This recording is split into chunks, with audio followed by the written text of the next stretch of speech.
OK， 所以我大概了解一下你的需求，然后你发给我这个文档，基本上香港分手也是 cash based， 是 cash based 的锁，然后只是说你在发单的时候要记一个 debit AR for credit unrecognized revenue. Yes. And then when you receive payment from client, you need to debit your cash and credit your AR, right? Yes. And at the same time, you need to recognize revenue and clear your unrecognized revenue. Yes. Okay, so let us show that. So we're starting from the time capture here. So I clone a time recording. So basically just 1 hour and my Michael 1 matter itself. And I just post it.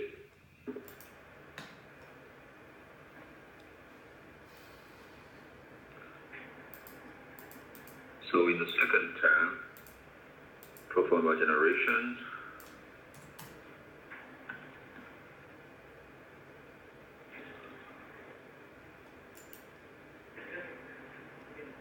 Oops, what's that over here?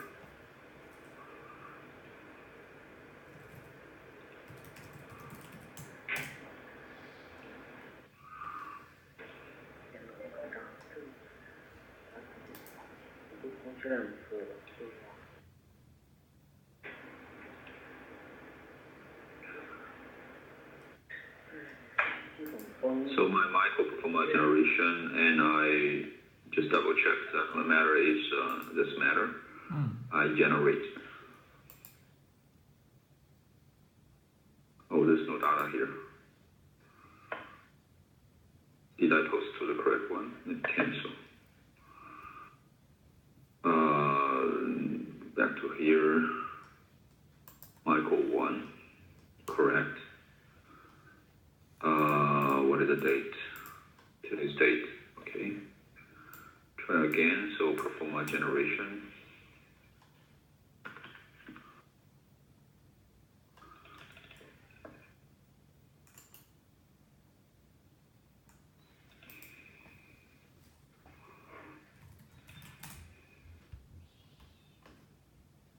Channel general performer. Select 0.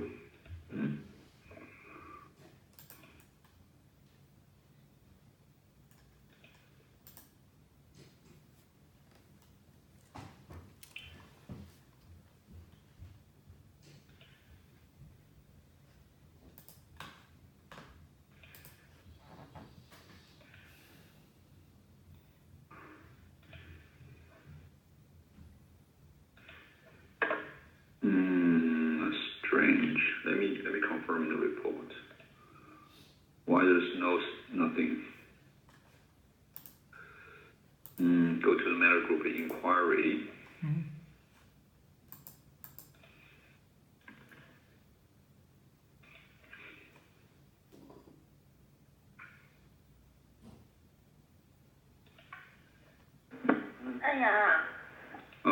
北京这边那个发票系统什么时候能上到 Cloud 上啊？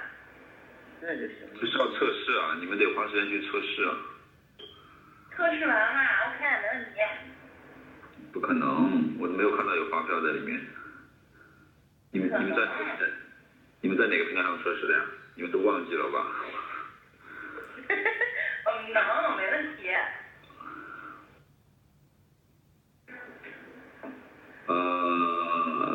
等等。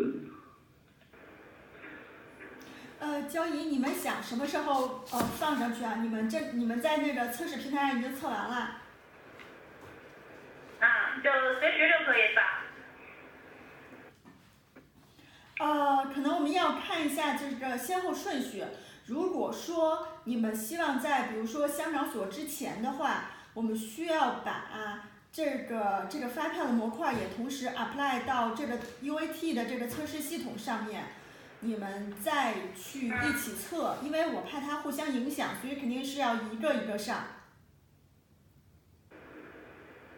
没懂，就是说我们上发票系统跟香港有冲突吗？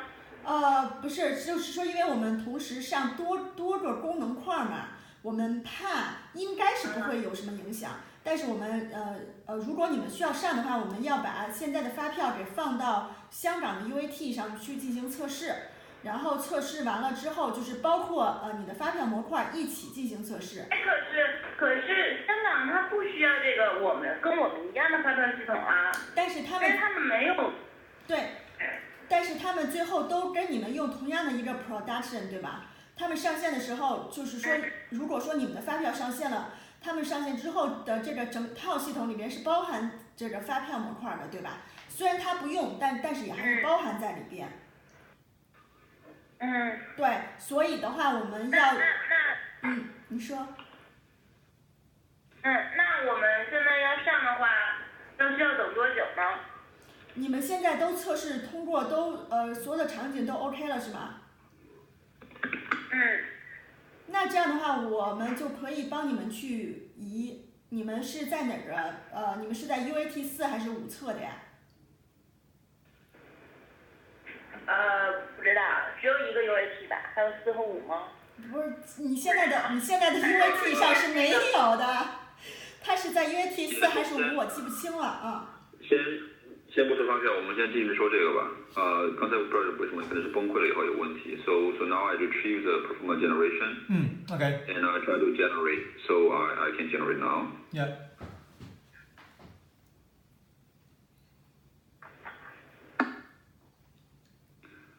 So back to performance edit.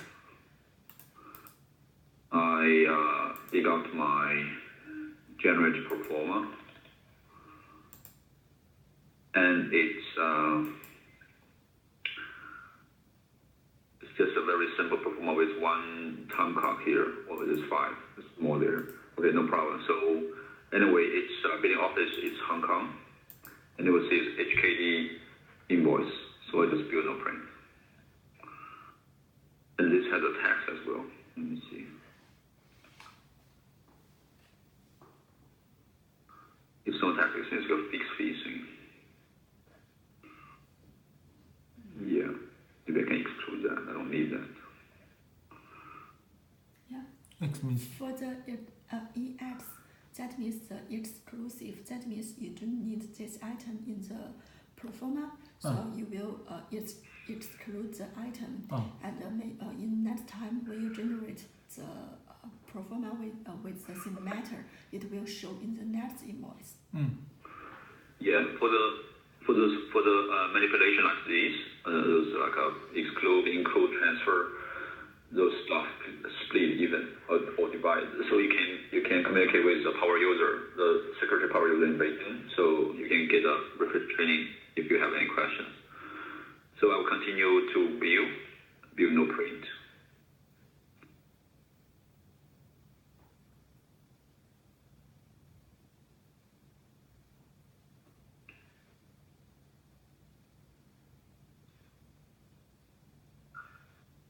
Okay, that's the invoice number here. And we just leave this as it is, so we don't check. We'll just continue to do the receipt. Back to home page. Receipt to collect the money from client. So we'll add. I use the HKD bank. Standard Chartered HK. Then I go to invoices.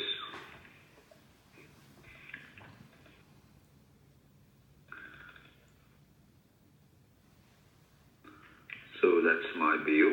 My bill is in HKD, so I receipt in HKD. Assuming it's a full payment, so submit and stay. And now it's okay. Let it pop. So when I'm coming back to the invoices, so I query out the invoices.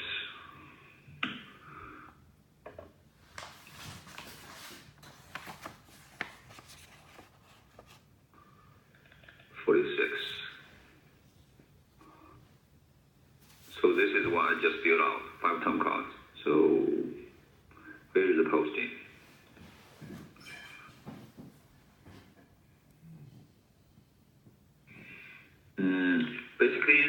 in 3E, it's card level posting. So each time card will have a debit credit. So, but for, there's 5. So there are 10 posting results. So basically for the first one, the 9,000 one, you will see it's debits AR, right? And credit your unrealized revenue or income. Is that what you want? Yes. When you do the bidding? Okay. And you will see I use the unit, an office of the bidding office. And the department keeps their role. And for the geo section, geo timekeeper, which I use, this one is working timekeeper's geo section. Yes. And this one is, Okay, stop. Okay, for this section, may I hope this section will be going. That means in individual team, so that we will go individual team P&L, right? Yeah. Okay. Yeah. Yes. Because I will make use of this section mostly in future. What do you mean? What do you mean in the future?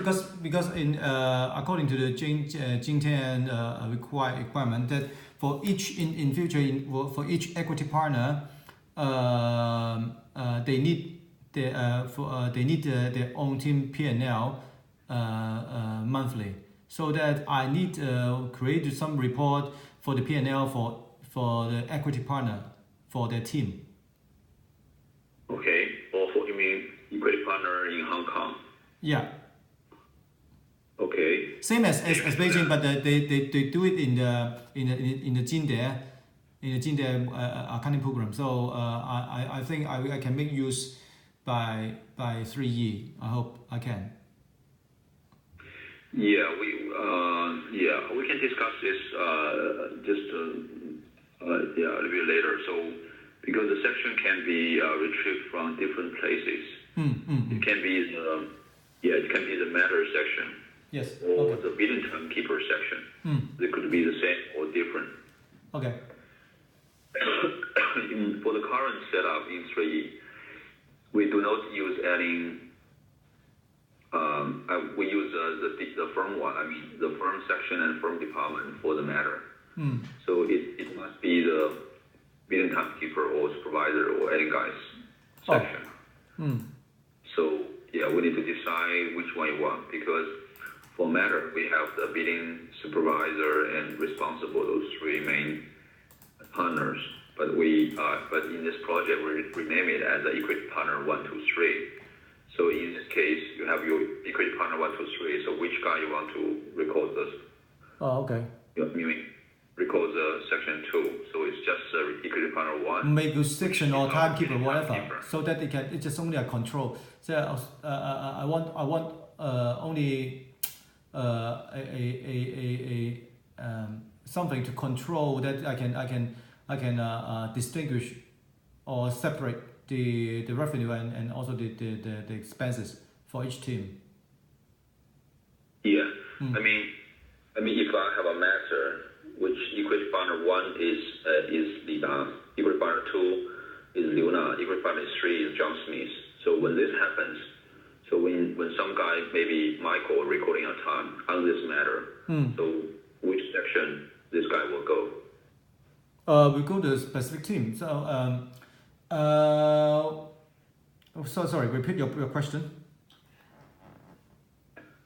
My question is,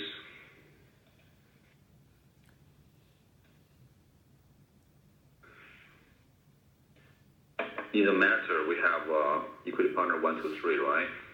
Partner 1, 2, 3, yeah. Yes, that's our bill, responsible, and supervisor. Yeah.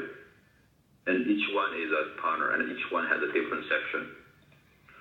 This guy is section 1. This guy is section 2. This guy is section 3. And this guy could be Li Da, right? And this guy could be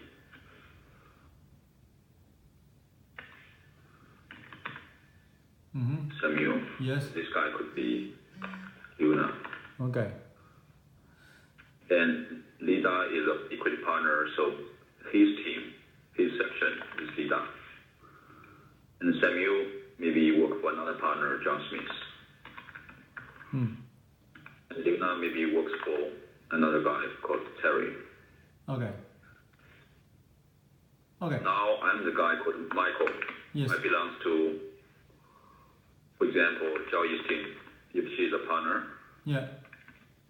right? Yeah. So when I record time, Yeah. which team I should go? Zhao Yi's team, Terry's team, John's team, or Li Da? Okay. If we are according to the meta basis, okay, if we are according to this meta, I need to clarify what is billing partner, what is responsible partner, what is supervising partner. What's the the difference between of this? Say when I got the business, okay, this meta, I mean the meta, this meta is acquiring by Lida or by John or by Terry or by Zhao Yi. Who is the partner to it? Because I want to know the meaning of building team, responsible partner or supervising partner. Yeah. Yeah. This is our stock naming. It's just a naming. Yes. From a business logic perspective, Jintian has renamed it as equity partner 1, 2, 3 here. Yes.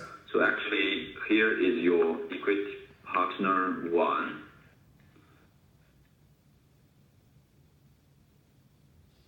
Right? Yeah. And here is equity partner 2. Yes. They are just 1, 2, 3 with a secretary number. They are all equity partner. Yes. So 3 of them is doing the matter now. And you may have equity partner 4. Together. You mean 3 partners working together? Yeah. Yes, for one matter. For one matter. Do you have this case in Hong Kong? No. You don't have. At the moment, yes. Okay. In my experience, okay. I can share my experience. So I know that in the past, in the enterprise version, because what I asked you, because several days before I'm talking about the fee sharing, is that because in the system there will be a percentage sharing for the partners if more than one partner to work on the same matter. Then they will be sharing, say, Lida 40%, John 30%, Terry 30%. Then all the fees sharing will be by this percentage sharing. But when I going to Beijing, they said there is no such cases with Beijing. Because they only one person say Lida got the matter, then he will work on his own matter. John got a matter, he will work on his own matter, and there is no sharing between the partners. Oh, so no. I don't think so. Yeah. Maybe you can ask Zhao Yi. In Beijing, they have. They have. So do they share the profit? I think so. Zhao Yi. Confirm with Zhao Yi. In Beijing, is there any for the same matter more than one partner to share the one matter? Some of them, but we cannot share in the 3 years. They said they will develop a report and then share the bill, but right now they can't. Yeah. I think what Zhao Yi means that is they have some scenario to share with different department with one matter, but they didn't do the operation in the 3E system because it need to be customized. So they maybe do it in Jindian or other finance system to record it. Okay. Just they record. Okay, in the free system, they just only record under say this is matter is for Lida. Okay, in 3G system, there is no sharing in free system. But in other parts, after they got the figures, then they will share they will calculate by themselves, right?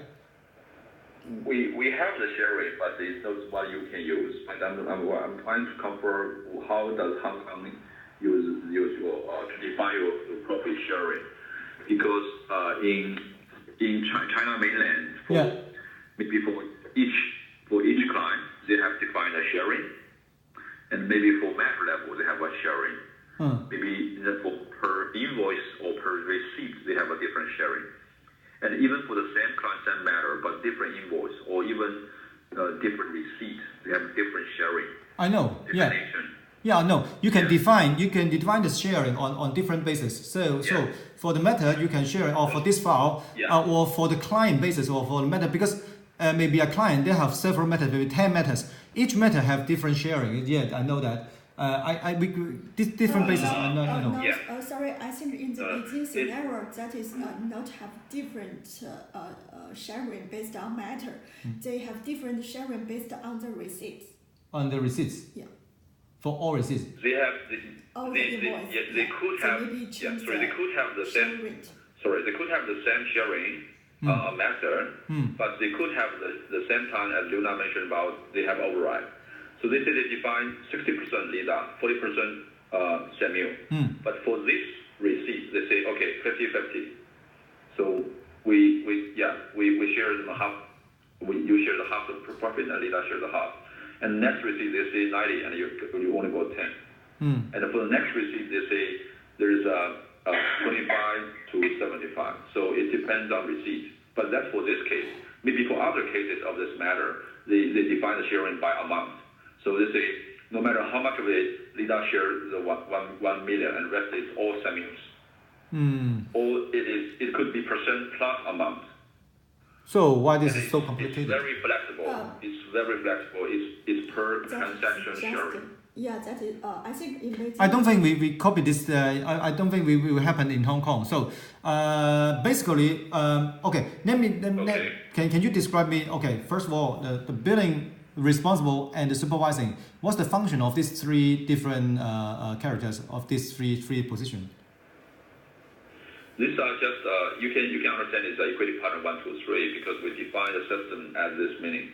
This bill responsible supervisor is just a name by three products. A different firm will define these partners with different business meaning. So for our firm, it's just a sequential number 1, 2, 3. All of them have the same. All the equity partner they share the case. So that means if my example on the WebEx, that means Lida, John, and Terry. Those three Lida, Samuel, and Luna, those three partners, they are all working on the same matter. They share the same profit. Okay. Yeah. Then okay. Okay. Then Michael. Yeah. Then when Michael entered the time, when the money is received, then it will be equally to share for each partner. That's it. If there is only one partner, let's say Lida hold 100% of this file. So whatever Samuel or Luna enter the time, it will under Lida. Okay. If Lida holds this matter 100% share, then whoever the fee earner or whoever to enter the time and the money is received, so 100% should belongs to Lida. But if you said if there is a equal sharing of this for this file for Lida, John, and Terry, for equally distributed to them, then whatever. Say Michael entered time or Samuel entered time, whoever entered time, when the money is received, that will be equally distributed to these three partners. That is what my understanding. Okay, that's you mean if you have three partners, you just proportionally divide the revenue. Yeah, in case the sharing is equal, because I don't know the function of billing partner, responsible partner, supervising partner. Because in the past, when in the enterprise version of Elite, I think the responsible partner will be and the billing partner will have the sharing. Supervising partner is only billing partner will have the sharing. responsible partner and supervisor maybe the responsible partner is the introduce this file or introduce the client to the firm. And supervising partner is just only same function, a little bit same function as responsible. So as you said, it's just a name, but you can still allocate the percentage to each of the partner. But at the moment, I think in Hong Kong, there's at least I think only one partner to hold one file. So I think the sharing not yet applied. Maybe there will be in future. I'm not sure, but maybe say I have a new partner group. There are two new independent income partner. Say it's they work together and they are fee sharing. I think they 50 and 50. I think all the revenue sharing will be 50 and 50. So this is the one I'm come across at the moment. So at the moment for Hong Kong is I think it's simpler. So it's just so how many the profit sharing depends on how many equity partner is doing the matter. So if they have three, so proportionally to allocate the revenue to three, right? Yes. I think If sorry. it's two, just 50 and 50. I think what I understand about the Samuel side, that is till now there is no any matter is sharing, but Samuel think he think it should be equal sharing when there have some partners share with the matter. In case they have special requests. In case they have special Can you requests. confirm this with partner? Yeah, sorry. Could you please confirm this strategy with partner? So does Hong Kong really go with this way? For fee sharing. Yeah, for the sharing. Yeah. No problem. Yeah, because there's different basically we have three partners at the moment. So one is to holding 100% of all of the files because all the files is come from him. And the second one it will be with co-partners because there is two partners work together. One is Stephen Low, and the other one work with another partner. So they are both independent salary partners. So they work together. All the fees will be shared by themselves. So whatever the files come from their team, they will share their revenue and also the P&L, the loss. Yeah. So it's different setting. Yeah. So according to that matter, maybe if I can for simple speaking, for team 1 and team 2. Team 1 is the partner is 100% sharing, and team 2 there will be two partners inside the team. There will be 50 and 50 sharing. That's it.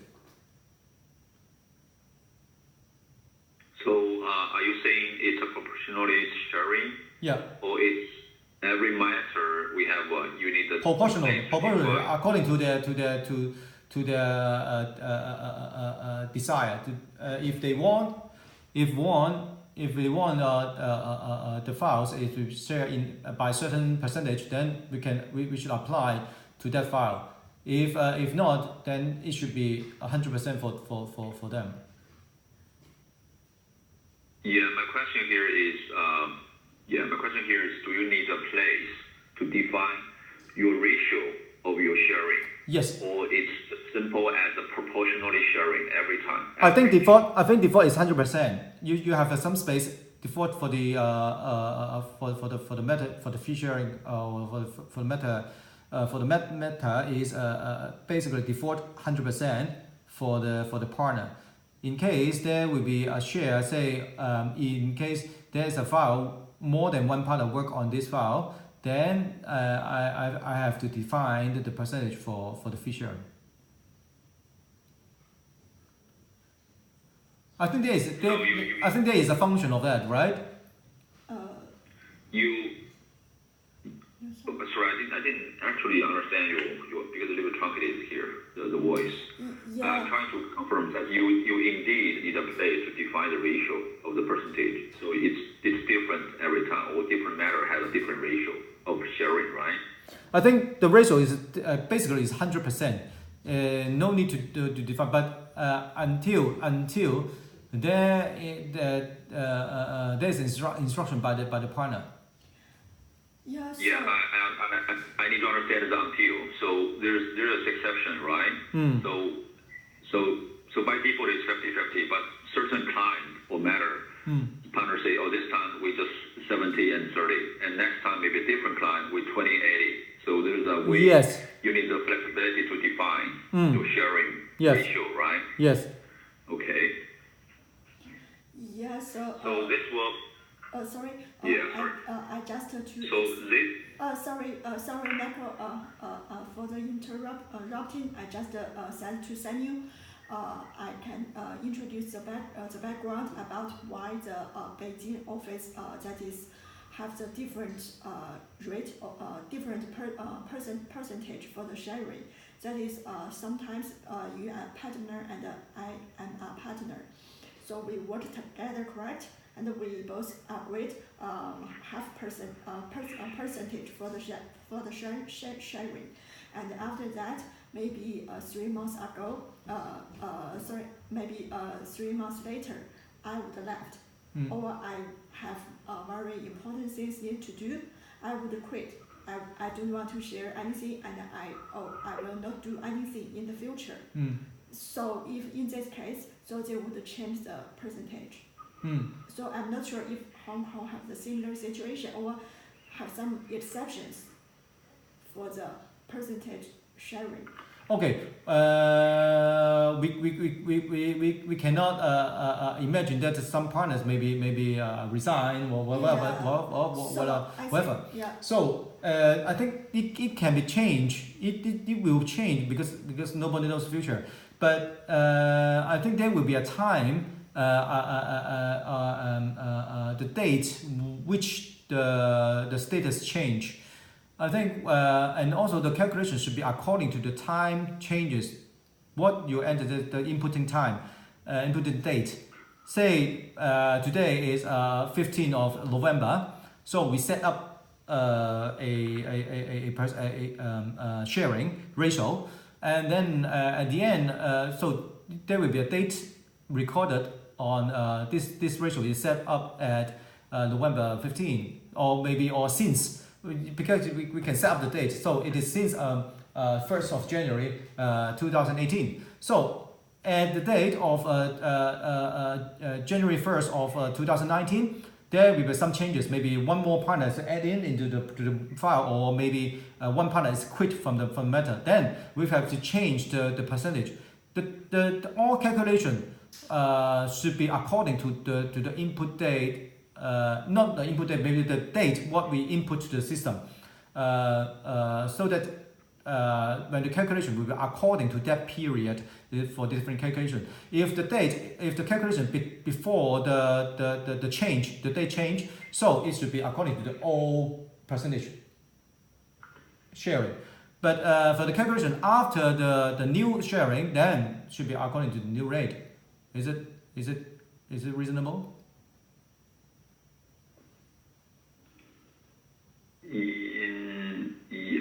I think I need some. I have some further questions. So basically, this sharing, I understand you need the flexibility to change. So now you have a sharing, maybe it's 50-50, and maybe in the future it's 20-80. So you need to change that, and with the effective date, I think. And also, I want to confirm: do you want this sharing to be reflected on your GL, right? Or it's just for reporting? You just, for example, you have two partners, just record the revenue on the first partner's name, but maybe on the report you you do the allocation. I think or you just want. I think it will affect GL because there will be fee sharing. If the sharing will be affecting the expenses calculation, also the revenue calculation. Because when I do the report for the firm wise, there's no change because whatever is sharing, all of everybody should be adding up all the revenue will be the firm's revenue. But for the individual partner, individual P&L, there will be a difference. Okay, so you want to, so per cap level you want to have the split. Yeah, for the cap level there's no difference. Of course, there's no difference. Whatever, because all the partners will be add up all the revenue is equal to the firm's revenue, right? So, but for the individual P&L, there will be a difference. Yeah, let's make things simple. So, assuming this matter didn't have the third partner, so we have yes. two. So it's just Lida and Samuel, right? Yeah. So Lida belongs to, so Lida leads Lida's team and Samuel leads Samuel's team. Yes. Right. So this time Lida says I share maybe 70. Yes. And Samuel share 30. Yes. So when Michael is working on this matter, right? Mm-hmm. Assuming Michael's working in 1 hour. And rate is 1,000. So I got 1,000 fees billed. So when this happening, do you want on the GL? Do you want to reflect that your AR or unrealized revenue is 700 for Lida and 300 for Samuel? Do you want that happening on GL? For the individual P&L, that should be done this way. If for the firm, there's no need because we calculate all together. Yeah, sure. But I just want to ask, when you on the detail, when you see the GL, if you really want to see on individual partner level, when this task cut is billed, do you want to see two lines there? One line is belongs to Lida, 700. Another is I see. Yeah. Or it's just 1,000. Then, wait, give me a second. It's just 1,000 opposed to Lida. So then later, maybe in a month end, we will split on GL 700 to Lida and Samuel, right? 300. But will it affect the reporting function? Because I'm not sure that if we decide this outcome, say 700 in GL is already distributed in GL, or you can just say 100%, 1,000 reflected in GL, but you can still provide a report that for Lida is 70% revenue and also Samuel 30% revenue. You can still be workable, right? Do you know what I mean? Yeah. Yeah, I know. So both works, right? Yes, both.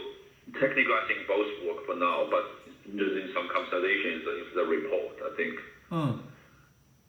So you can, in the GL, you can post it 1,000 to Lida, but in the report, you can define a split, but that has to be customization. Okay. I think in the GL. Yeah.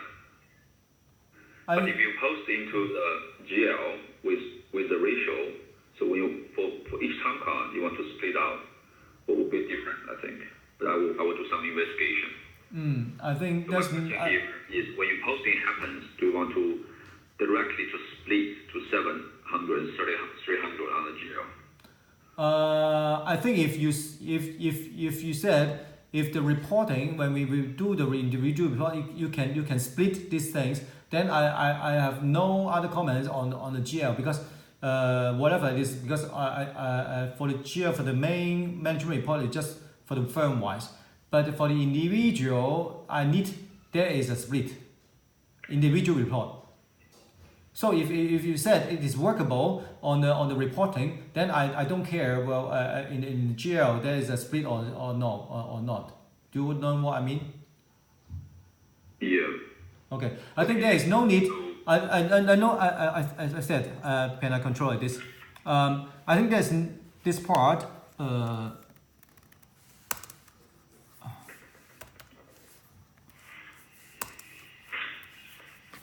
GL. not a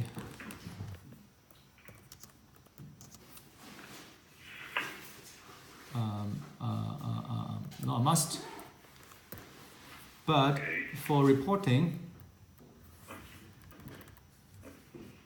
you need to split up, right? for reporting, split Sharing. is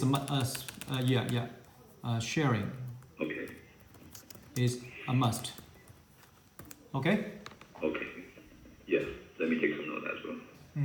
So I think it's not to be so complicated. So, but I need a report because when this is requested by Jing Tian, each equity partner have their own P&L. Okay. And then not just the revenue and also For the expense. for the expenses, right? Expenses there will be another expenses will be according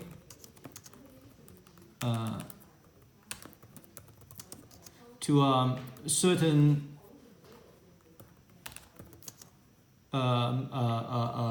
points.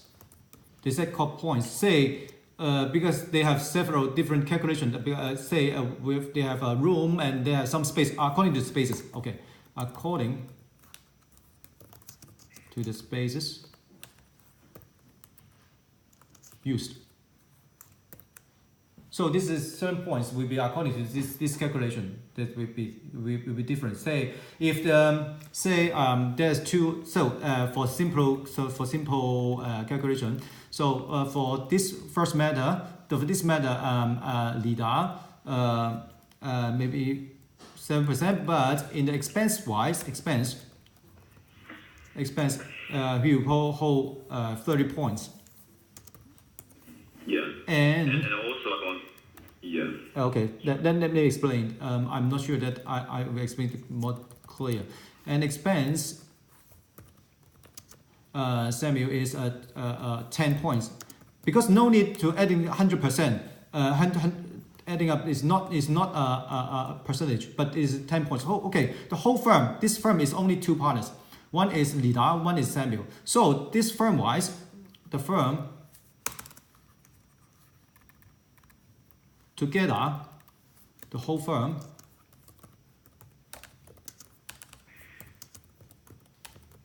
is 40 points. Okay, so that means the all expenses will be divided into 40 parts, and then LIDAR share 30 out of 40, and Samuel will be share the expenses 10 out of 40. Do you know what I mean? Sorry, what do you mean the whole firm is 40 points? 40 points is together. Say, okay, let me introduce. Okay, the firm has two equity partner. Okay, the firm has two equity partners, LIDAR and Samuel. Okay, two partners. Okay, and now they are sharing all the spaces. Okay, now according to the space sharing, LIDAR should have to pay the expense on 30 points calculated on 30 points. Okay, Samuel is 10 points. Okay, so all the sharing will be according to adding up together. Oh, okay, two partners adding up is 40 points. So LIDAR share the expense on 30 over 40, and Samuel share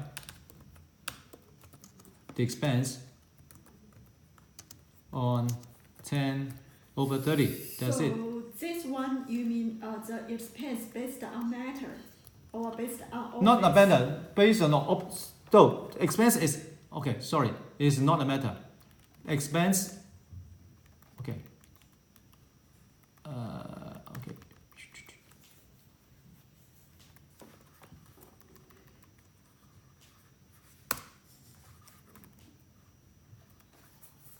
Expense for the firm. Okay. So this is not for the matter. Sorry, this is not for the matter. It's not for the matter. For the firm, for the whole firm. So in this, there is a two different calculation on revenue and also on the expense. This is operating expense. Okay, so yeah. Operating. For your I'm trying to understand by example. So yeah. Maybe using your house rent for landmark example. Yes. Okay. So, okay. For the rent. It's 100,000 for 1 month. Yes. So firm will afford 60%. Yes. Right? The rest, the 40%, were shared by Lida and Samuel. Yes. Okay. For the rent. Okay. Let's say for this rent, November. Okay. So is 1 million. Yeah. Okay. Then Lida share the expense on this 40/30. So that means on this percentage share 1 million for 30 or 40 to times 1 million is a share by Lida. Okay, so the same calculation on Samuel. So in December, there will be a new partner joined. Also for the rent is 1 million, but there's a new partner. That partner is say Michael. So the space he's sharing is 20 points. Okay, for the spaces he adding up is 20 points. So the whole firm will be 40 plus 30 plus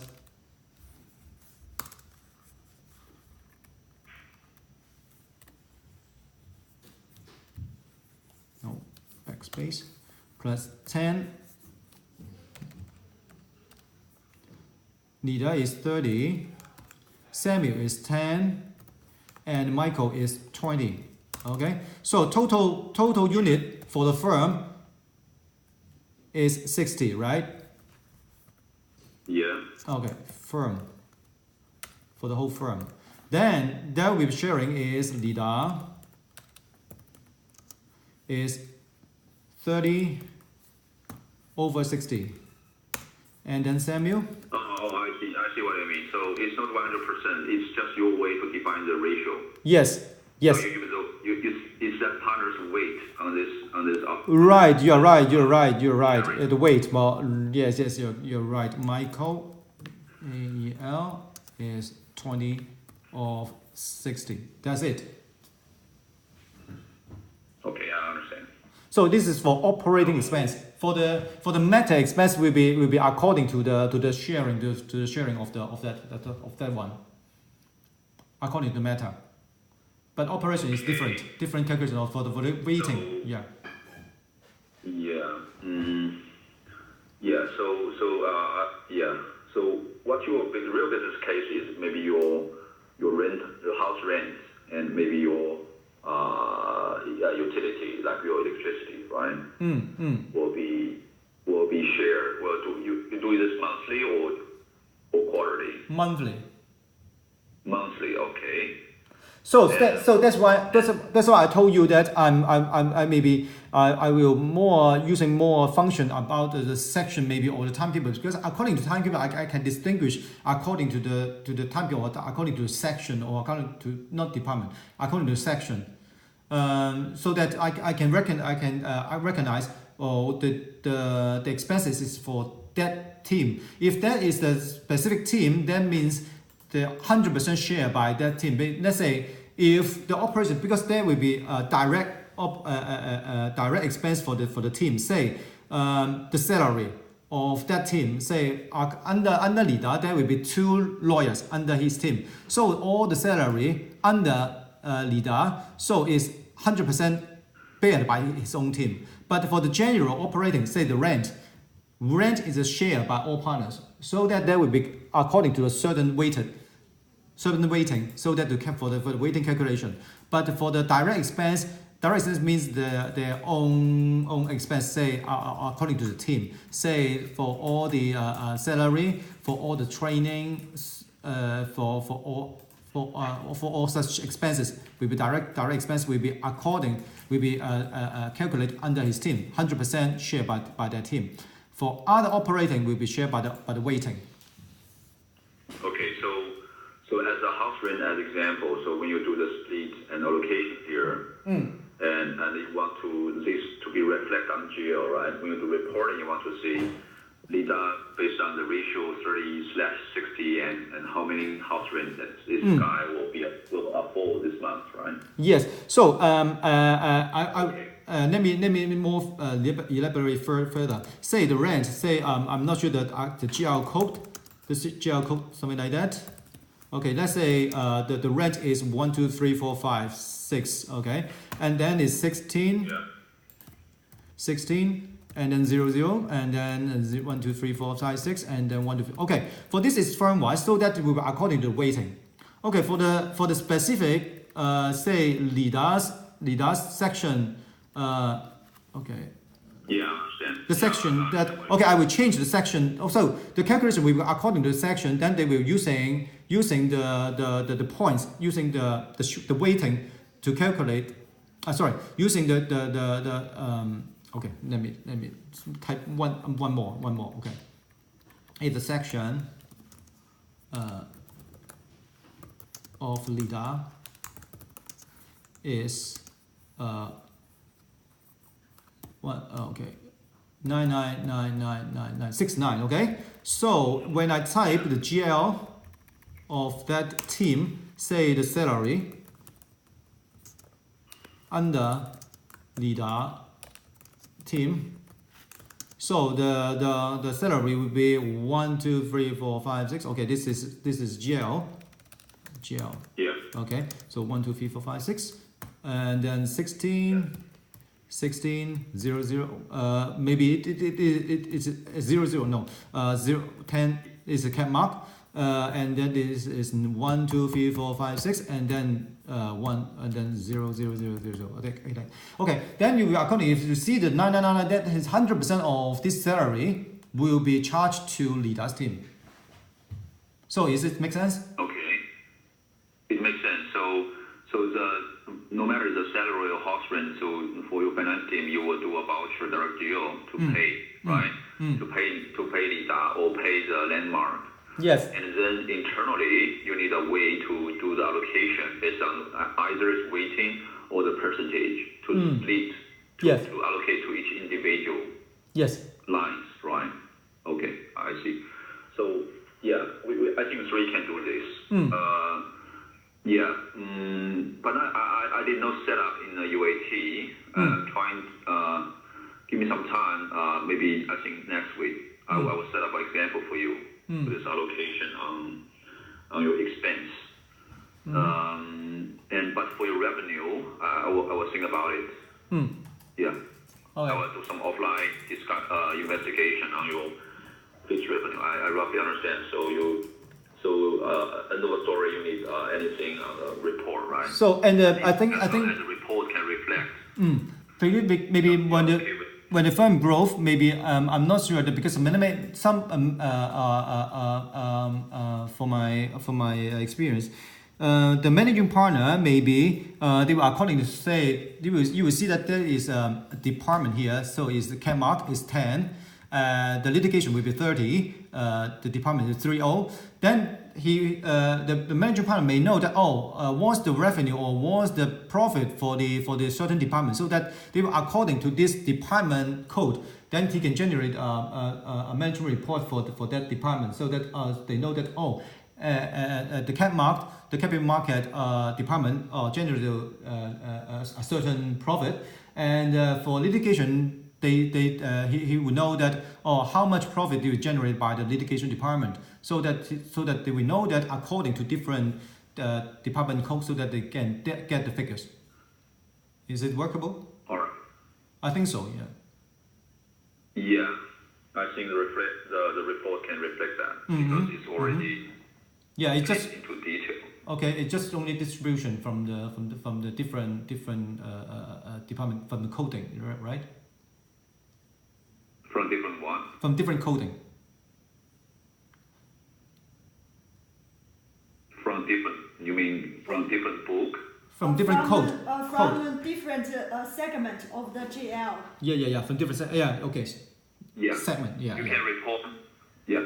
Sorry. You can report on different segment of the GL, so you can get a different report with a different granularity there. Yes. Basically, we got the management report for the whole firm, right? For the all revenue, all expense, so that we can have the profit and loss.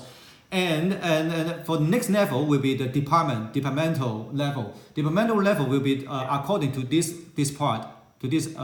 It's like that. Yeah, for the departmental level, and also for the next level will be team level, section level, so that we can have for each individual team there will be own P&L. So. Yeah, it's like that. Okay. Yeah. It's like that. Thank you. So yes, sure. So just another question regarding the fees revenue here. Yes. So when you say you define, for example, your 700 or 300 here, this one. Yes. For example, this one. Yeah. So this definition, maybe 70% or 30% is defined on client matter or bill or receipt level, which level, or every level you need the flexibility to define. The receipt level. I think when the receipt level, there will be revenue is already calculated, right? Yeah, but I need to do some investigation. So ideally it can be split on card level. So each time card is already split out.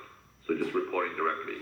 Otherwise, we recognize when revenue maybe only on LIDA, and then reporting we according to your sharing the ratio was split out.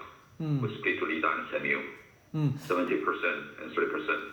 But I'm not sure that when you because I can't tell which stage should according to, because from my point of view, I just see the outcome. I just know the sharing, but I don't know until where you have to split up the figures, because I don't know the workflow in the system.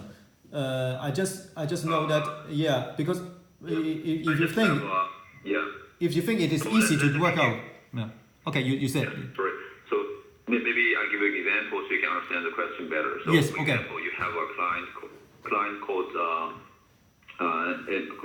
Google Hong Kong. That's your client. Yes. And Google Hong Kong maybe have two matters in your firm. Yes. And they have bill and they have receipt. So LIDA and SMU is working on this client. So yes. On client level, they say LIDA said 70, and SMU sharing is 30. For two matters. On matter one's general advice, they will still inherit from client level 70 and 30. But on client two, maybe it's a due diligence matter, and LIDA says SMU is a main partner, so SMU share 90% and LIDA only have 10. So yes. Do you have that case? Yes. Yeah, maybe. Okay. Yeah, and maybe.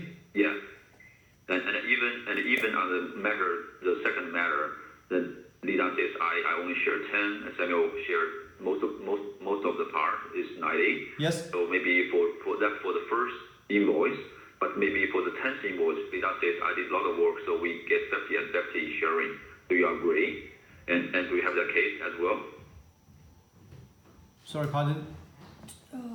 I mean, for the second matter, we have the ratio, which is 10-90, right? Yes. For LIDA and SMU. Yeah. Okay. So you have these 10 invoices. Each invoice has already been paid by client, and the sharing logic is 10-90, right? Mm-hmm. On matter 2. 10 invoice on matter 2. Yeah, for matter 2. Ah, okay. On the 11th invoice. Yes. And it's LIDA and SMU have a meeting to say we will change your sharing for this matter 2. Yes. Yeah. Yeah, no 90, no 1090 anymore. Yeah. Starting from tomorrow, Yeah. 50-50. Yes. Do you agree? Yes. And we can change that per different invoice and receipt. And maybe 1 month later, you resume back to 1090, right? Okay, so potentially each receipt may have a ratio, different ratio. Or we can say in bill, right? Yes. So you need that flexibility in 3E. I think so, because if that calculation, if the revenue calculation should be according to this percentage, if not, there will be meaningless for the percentage for the fee sharing, because if we are according to say when you set up 1090, then the time input for that period will be according to this sharing. When the time input, when the sharing is 50-50, so are we according to the date? When the date is set up at a certain time, at the date, from that day, we'll be calculating according to the time input until they issue the bill. Then it should be according to that ratio. Is it? Okay. Is it fine? Yeah. So yeah, I understand. So potentially you have you need the flexibility for maybe later transaction have a different ratio definition. Right. Until it change another way, then we are according to the input the date what they change. Yeah. So which if in your case there have some different ratio in the different period. And you have defined each the ratio, right? But how to define or how to match the time with the period? I mean the invoice time, work time, or build time. Because that is a different time. I think it should be recording time. When the time is recorded. When the time is recorded, not issue, because maybe the time record maybe for the 6th of the rate change from January to June. After they work out something, they change another ratio in July. But the bill issued for that period for January to June, they issued a bill for in January. In July.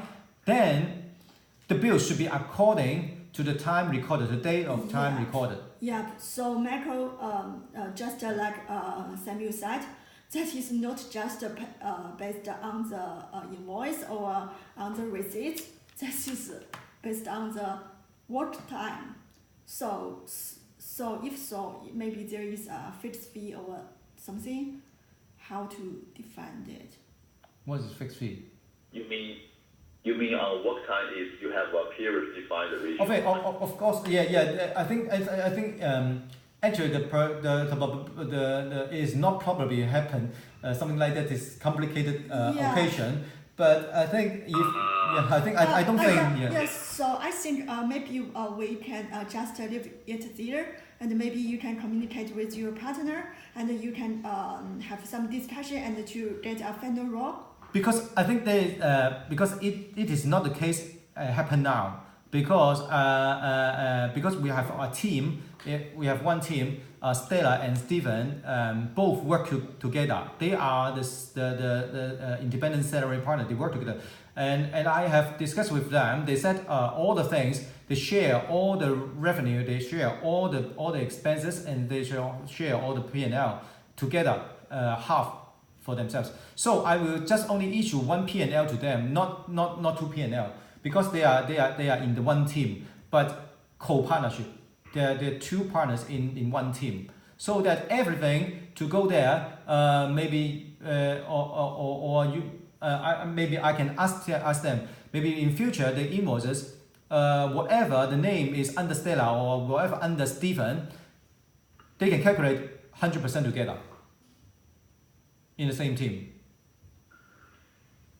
Yeah. So I think it may be complicated to you, because it should be recognized two different sections into one report, and the other one will be shared. I think maybe you can set up for even this team have co-partnership and they agreed at 50-50. I think all the files we can input the names in 50 in 50 for that. So it is easy for calculation for the first fee sharing. After all, so you can grab all the expense under Stella or all the expense under Stephen. They after the calculation they will calculate together. So it's still 100%, no difference. Do you know what I mean? Roughly. But I think it is not always happen because only one team is like that. It's all I think. Yeah. So I'm not sure if you would to do some settings in advance, because I know maybe your office will grow up. Yeah. So I'm not sure if you will to preset some rules based on it, or maybe just to set the setting, just like what you are currently doing, and maybe in the future you have more partner and more rules, and you come back to us to change the configuration. So that is a question you need to consider. I think there's no fixed rules because I cannot fix the percentage between the parties, because sometimes there may be in the future, maybe I'm not sure, just only example. If there is an experienced partner together to co-partnership with a junior partner, but they can work together as a team. Yeah. So they agreed by themselves. Oh, I will share the 70% and you share 30%, whatever. So it is according to the partner's decision. So I cannot fix up of these rules because it's general rules. Yeah, I think that the rules of this game is just only we set up a calculation or we set up a point so that when we calculate the P&L, we will according to the section ratio, the ratio in the section. That's it. We define here, just like in the webpad I'm defined here. So you will see that for the operation expense we will be shared by the weighting, but if for the sharing of the team expense, then will be according to their to their own expense, 100% by their own expense. So that's the rules. Okay, so yeah, I roughly understand, but I need some investigation here. So just Luna, you mentioned about you have your ratio or percentage defined by different work days. Yes, but just like what I said, what I'm writing is for reporting and also the GL. I'm not sure because I don't care because it's not a must to show in the GL, but for the reporting there is a must because I want this such kind report, but I'm not sure that because I don't know the flow of the system, because I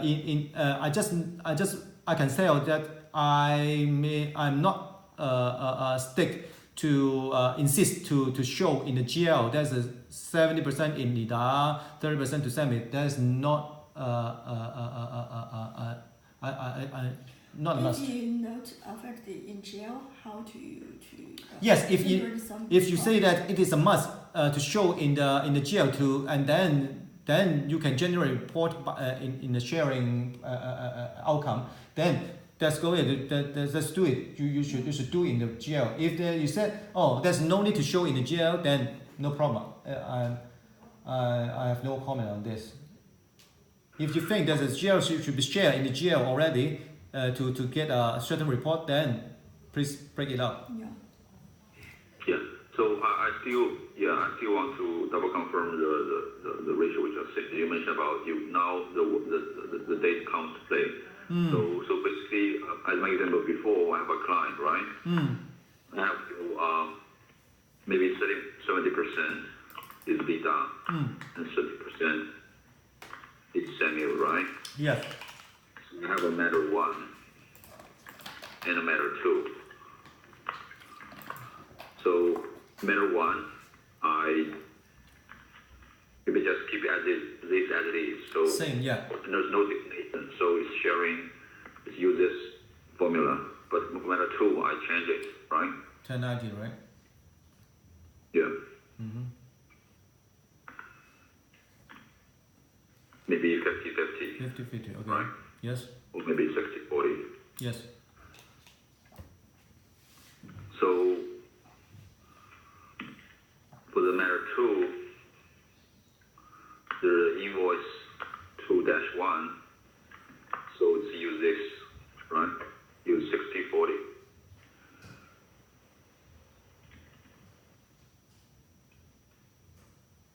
Right.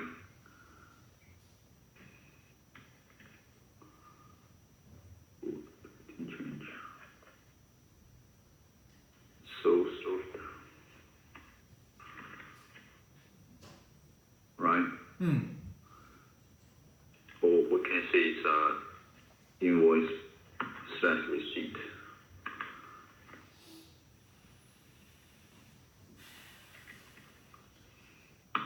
But for matter two, The second invoice. you have agreement, so it's 50 and 50 now. So you have that case, right? Yes. We No, have this case. sorry, Michael. That is not exactly what Samuel said.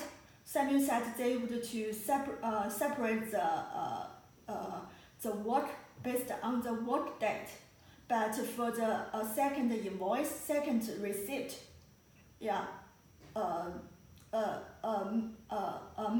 maybe that is a line separate the agreement. For example, if the invoice to the period is from the November to the December, but maybe in the middle of November, the two partner was agreed with the 50-50, right?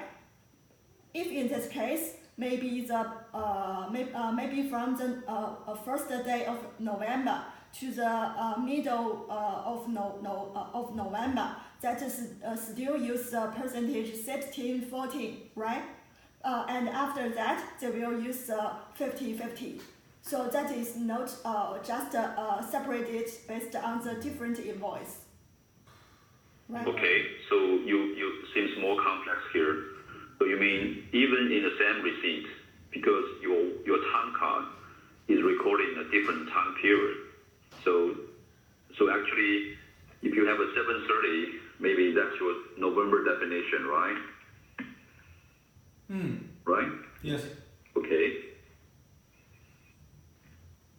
So, yeah. And this is also your definition here. 我插一句，你说。你说。那个我感觉Samuel现在在说的是 unit 那块是吗？Samuel就是那个就是 x 值什么的，那 unit 的值那个数是那个吗？什么数？你说？什么叫 unit 的值？我Samuel 知道。Samuel 你说的是那个 unit 的值吗 Some value of unit. Calculate the. 我不明白，对不起。那是那个合伙人公共成本分账那块吗？不是成本，是讲收入。Public expense. Public expense? No. 刚才我看了什么30、40、什么10、40什么乱七八糟那个，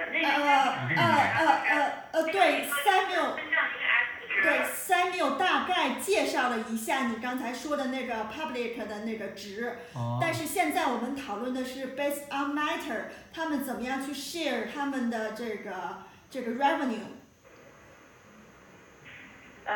好吧。然后我就跟Samuel说一下，就是北京就是关于那个公共成本分账，就是你除以 unit， 然后乘以多少的那个值。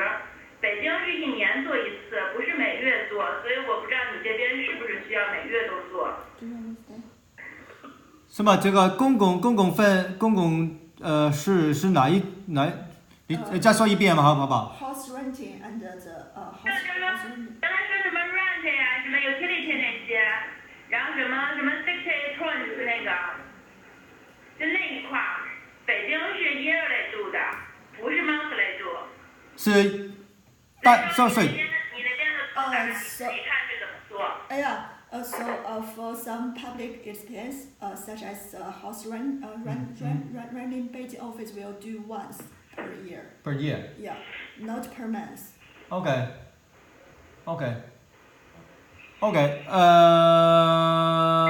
OK， 明白。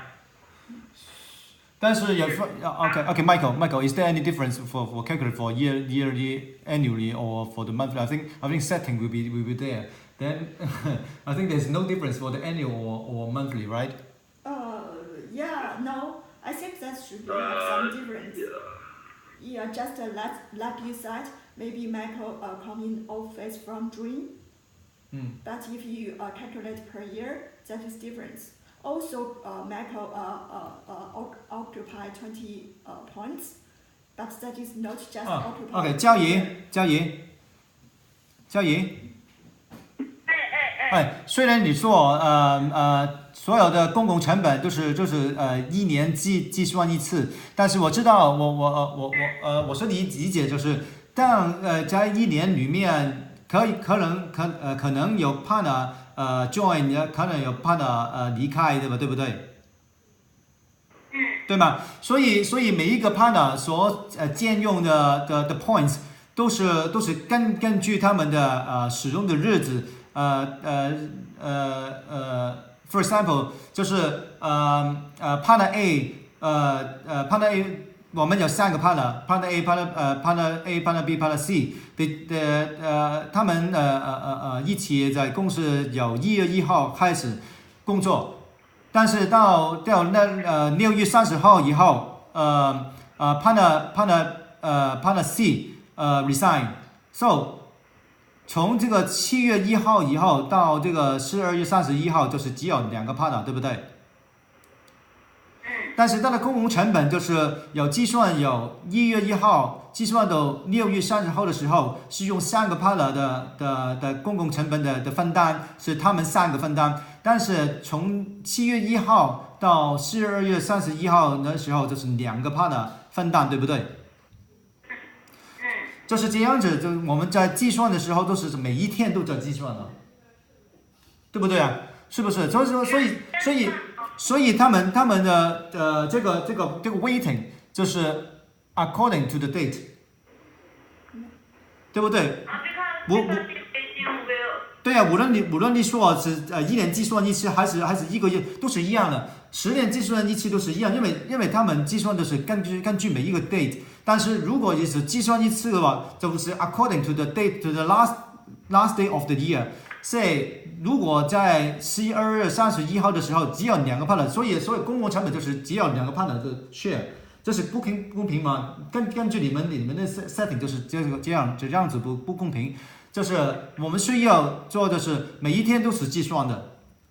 根据它最比较复杂的就是在7月1号有一个 partner join， 但是他 join 的时候，但是8月份他也离开了，都是这个时候我们就是从12月31号的时候，我们看见的情况就不同了。因为在一年中有一个 partner 进入，有一个 partner 离开，但是你就这个计算我们需要就是每一天都在计算才进去嘛，对不对？Because in Beijing's calculation, we based on months. Like if he joined in before 15, it's for 1 month. But if after, not included in 1 month. So we based on months. 你就明白了。Sorry, I can't follow you. Could you repeat? I mean, 我不知道是我英文说的太差了还是。明白，你说普通话可以教怡，你说普通话可以。是按月来算，比如他是15号之前加入的，那他就算1个月；如果是15号以后加入的就不算。所以我们按交易意思就是说，如果你15号入职，哪怕你16号离开，我都要算你这个月，对吗？对，不对吗？按月来算的。And that you calculate it as a whole month. you 我知道，我就是说，哪怕你 you 15 will 月 work 15号 there, 入职 so ，16号就离 calculate 开 per 了，那 month, 我要算你 not 这一个月的 per 成 day. 本，你 But 都要 if 参与 you 计算 join 的，我不管你怎么 after 走。 15 会怎么样的？ of each 就是说你这是一个 of 极端 each 情 month, 况。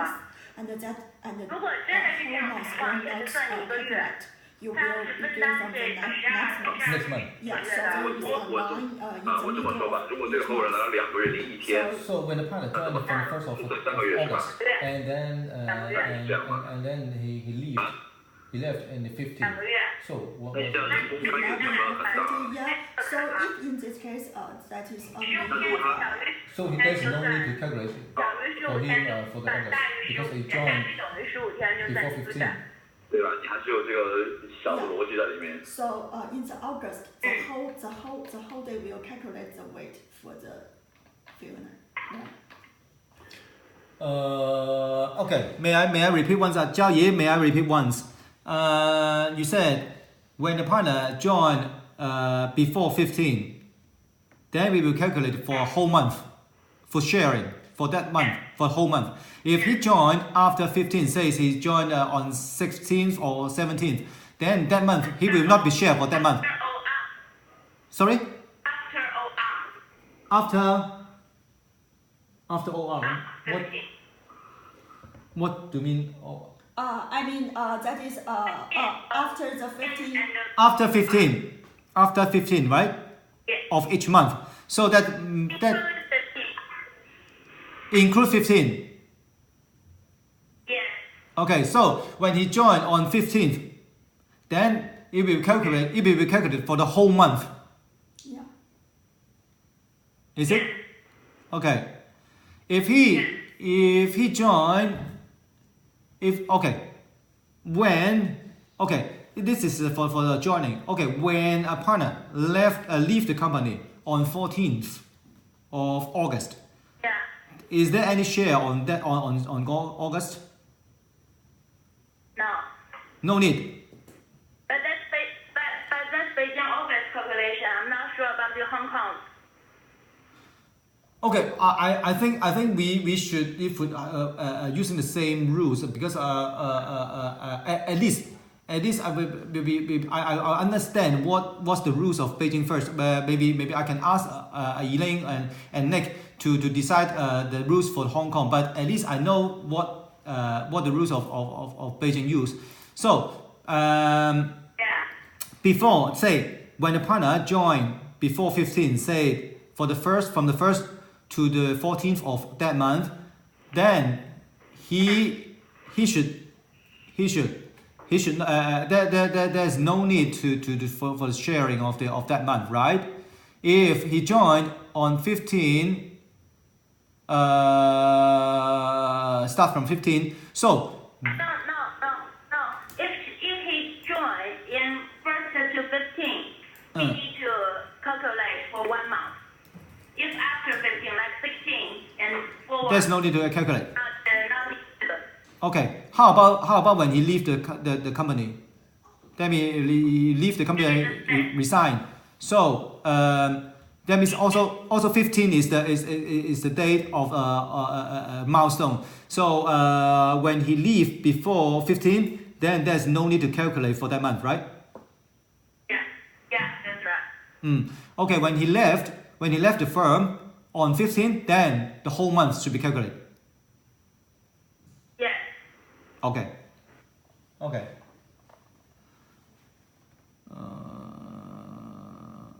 Okay, it's much simple. But I think Michael, it will be much more complicated if this according to the month, half month. So Michael, I think till now, for the profit and the expense sharing, we can leave it there and to let Samuel to communicate with the partner, and when you get a solution or a conclusion, you can get it back to us. Yes, I just here I give you an idea that there will be some circumstances of these things. So I will confirm with partner that how to estimate or how to calculate to the month. I think I will not maybe I get you the answer from the partner first. Okay. OK。But you have this ideas first. Yeah. Yeah. So just I have two quick questions here. So see the WebEx, the highlighted part. So what you mentioned about here is you have, for example, you have a client, you have effective data information. It's a similar concept. You have different ratio, right? November is this, and December is changed. Then for 1 minute on it, and you have an invoice. So this invoice have two time cards. One time card is posted on November, and another one is on December. So each time card will use a different ratio. Right? Yes, correct. Samuel, I'm not sure if Hong Kong office has a fixed fee. The fixed fee means that is no matter what your how many things you did, you just to a client just to pay a central amount. Yes, fixed fee. Yeah, of course, there is a fixed fee. Let's say IPO is a fixed fee. Yeah. So if in this case, does the timekeeper will do the time recording as well? I think there will be no even if the time recording there will be neglect of the time recording, because if a fixed fee, the time recording will be neglected. Yeah. Will be just like you told me that we will purge all the time. The time will be purged until it match the amount of the fixed amount. Yes. Which will be marked up or write up or write down, because I think the application in the elite is the same, because in the past when we charge a client is a fixed fee, but there is some time entry in that under that matter, it will automatically write up and write down to match with the charges. Is it right? Michael? Sorry, I didn't follow your discussion there. Yeah. So my question is if you would to use a rule to separate the percentage of the profit or expense, you have to do the time recording always. Otherwise, it can be separated. Yeah, I think for Hong Kong firm it's no problem because they always record time, but for mainland China it's a challenge here. I understand the circumstances. Right.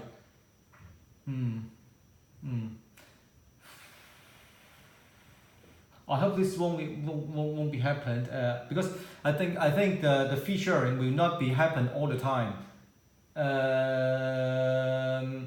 The fee sharing, I mean the changing of the fee sharing will not be changed all the time.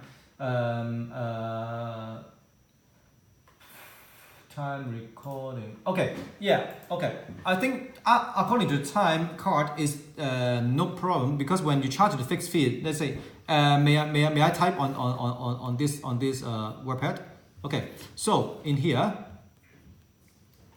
when the time card say there is a time card is 75%. Okay, when there is a fixed fee on here, say a certain amount, say 1,000, and the other time card that period also for the 2,000. Okay, something like that. Okay, for the fixed fee, if there is some time entry on the time card of 15, so when you charge 1,000, for this time card or more than one time card, it may not match with 1,000, right?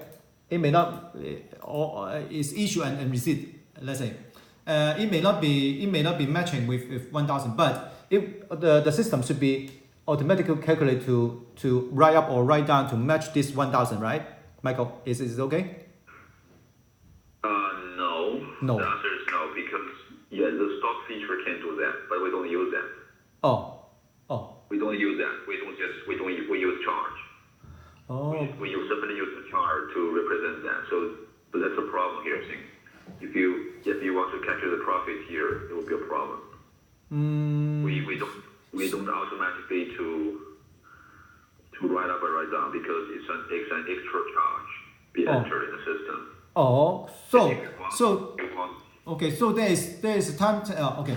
Let's say, so for the time card, for this time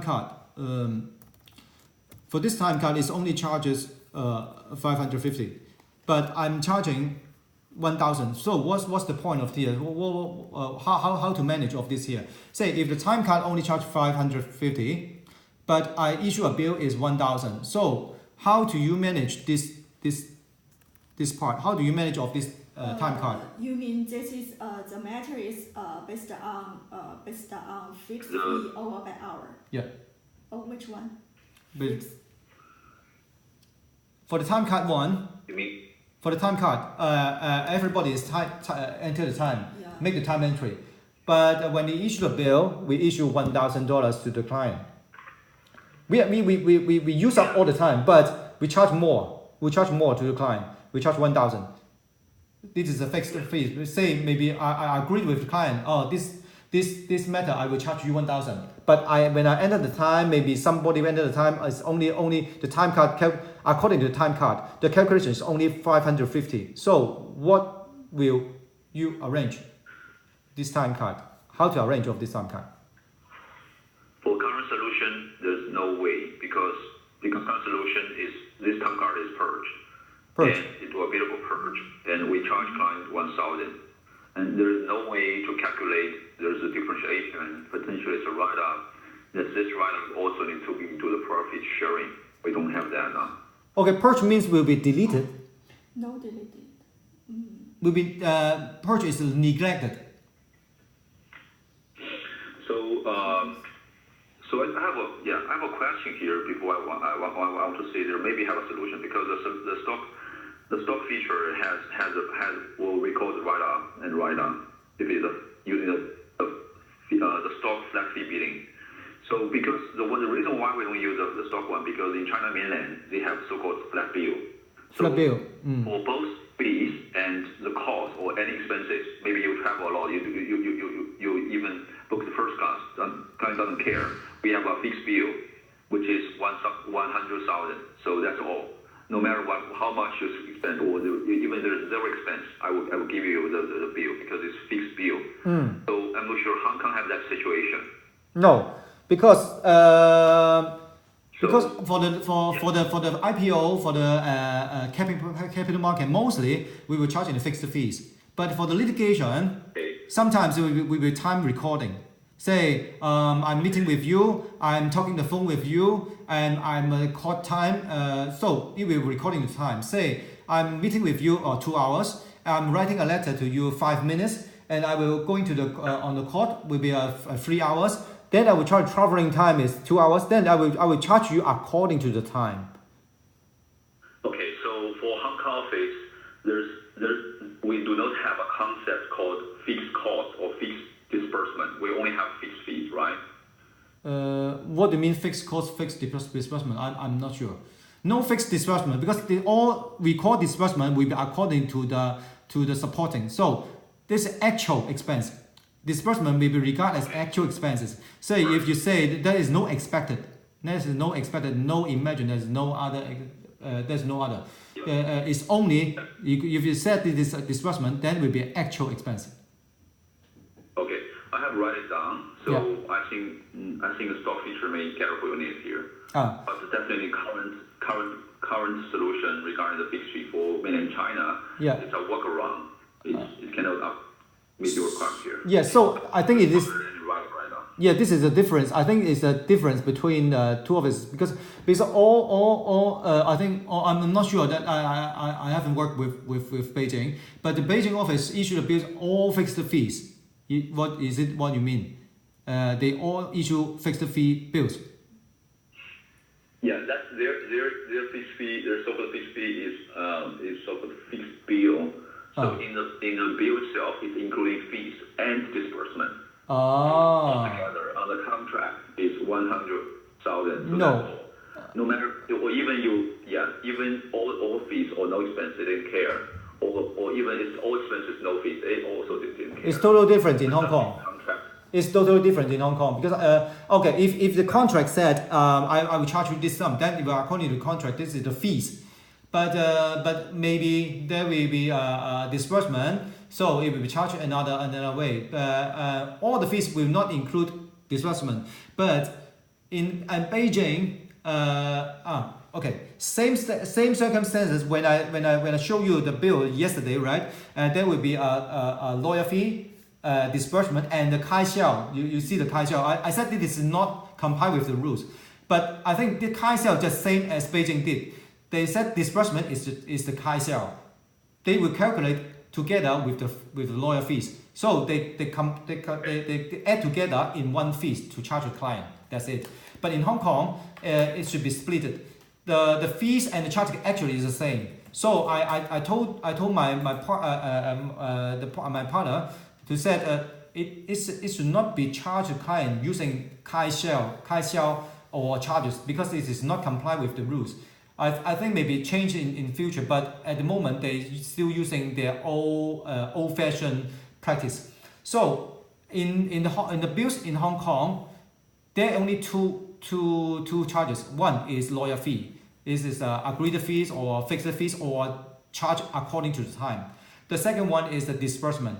Disbursement is the actual expenses and no markup on that. So when we issued the even it is a soft cost, say copy charges, then copy charges according to the certain amount of copies, right? Number of copies. Then you charge the client. There's a number then for reference. So that means disbursement is there will be something for reference to calculate of this amount. So we have supporting. If there is no supporting, then we regard as fees. That's it. Okay. All right. I understand. So let me do some offline discussion. So you definitely cannot use the fixed fee solution for mainland China. So you may use the stock one of 3. We have a fixed fee here. Yes. So if there is no write down function, then there will be as you said, it is much more complicated because sometimes when we charge and fix the charges, then the calculation cannot be done according to fixed charge. Because when the revenue is recognized until the payment is received. So if activate this write down function is it complicated or it takes too long to do this? You mean the fixed fee right now? Yes. For the fixed fee, the time will be write down, right? So using the stock one is not complex. Its system will calculate for you automatically. But Yeah. So then if this activate, then you can according to time card to calculate the revenue, right? Yes. Right. So whatever I charge in the time fixed fee. So at least I should enter one time card for this part, right? What do you mean one time card here? Because your calculation the revenue will be according to the time card. Yeah. Okay. When I issue a bill to the client, I haven't recorded any time, but I need to charge the client. So I entered a fixed fee, but there is no time card inside the system. So then the system cannot be calculated the revenue. Is it right? You are saying if you record time and then went to bill, like your example here, 550, but you want to charge the 1,000 according No. In case the first okay. You said the time card 1, time card 2 for circumstances 1, for circumstances 2, but for the circumstances 3, the scenario 3, all viewers did not. Can you write it down? Sorry, can you write it down? I cannot hear very clearly. Okay, the first case. Okay, the first case. Method 2. Okay, this method. I type the method 2. Maybe method 3. Oh, method 3. Okay, method 3. Okay, this time fix the fee. Yeah, so Michael, I think Samuel said that is they just input the charge without input any time recording the scenario. In case. So in this case, method 3, they issue a bill 1,000. can we issue a bill in 1,000, but there is no time recorded in the system? You can, but it depends what's the meaning of here. We have different ways to bill without time card here. It can either be maybe sometimes we have a contract and you have a bonus. There's no time card. Okay, that's why. So that I can ask them. So okay. I have a solution that I ask someone else to a time card 3, whatever is 1 hour. Okay, that's it. Type at 1 hour, and then you can write up or write down to match this figure 1,000. Is it okay? You can do that. So that the system can, according to this time card, to calculate the revenue.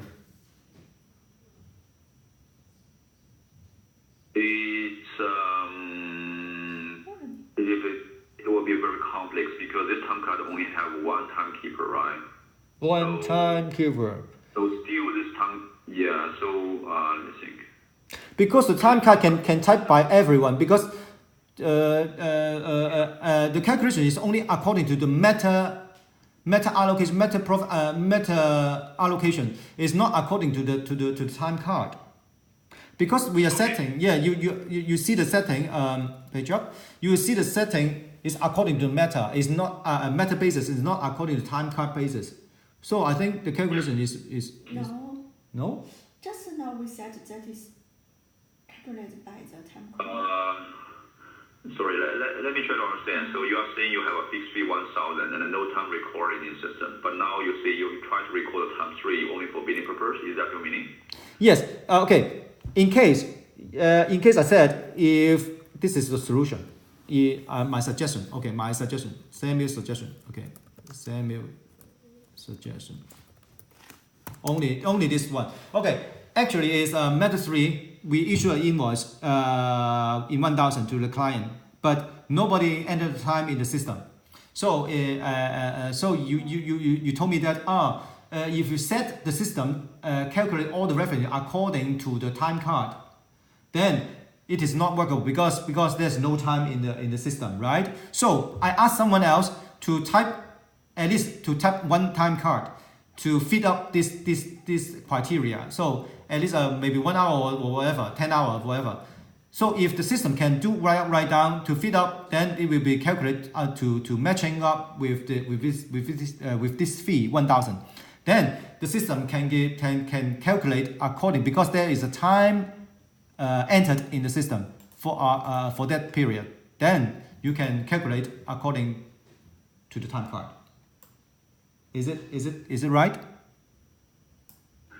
We have a way, but we don't have to create a time card here. We have another way to cater for your needs. So all the time cards have to build out. So there's a way to do fee allocation proportionally. So okay, if I realize that the system cannot be calculate the revenue without any time card, so then when I issue the bill, I will ask someone to enter a time to input a time card first before when I issue the bill, so that I will issue the bill according this time card. Then it will be automatically calculated and then to be issued a bill according to this time card. Okay, so let me write it down, and I understand your requirement here. So let's sort it one by one. Okay. I think your Hong branch office is small, but the requirement is not small. Yeah. You have already covered so much scenarios here. Yeah, because so, I said because why I said this because as you said, there will be something will be charged a fixed charge, and there is something will be charged by according to time. There will be too much scenario. If we based on the same scenario, just all revenue is according to the time, then for the fixed fees charges matter, for those matter who charge in fixed fee also according to the time, but those time will be write up or write down by the system to matching up with that fee. So all the revenue is only one way, is only according to the time card. Yes. Okay, so there's only one scenario. No matter it's write down or write up, it will will write down your revenue proportionally according. Yes, yes. End up will be the same. The result will be the same.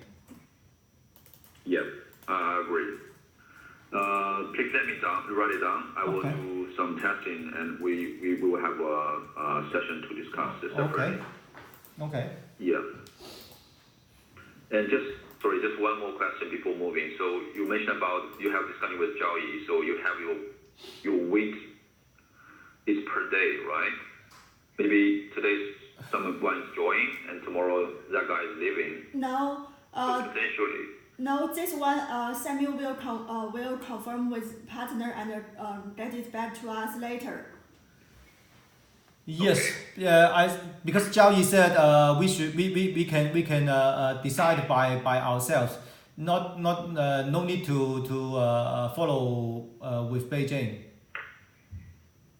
Yeah, that's what you're saying. So just let us know what's your final confirmation. Okay, I will reply to you later. Okay. Yeah. So would you please send this note to me so I can use this as a reference? So I will write this requirement or scenario down. Okay. No calculation for expense.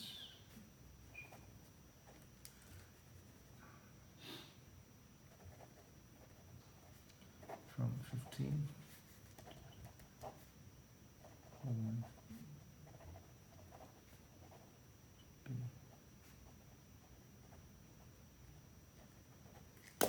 Okay.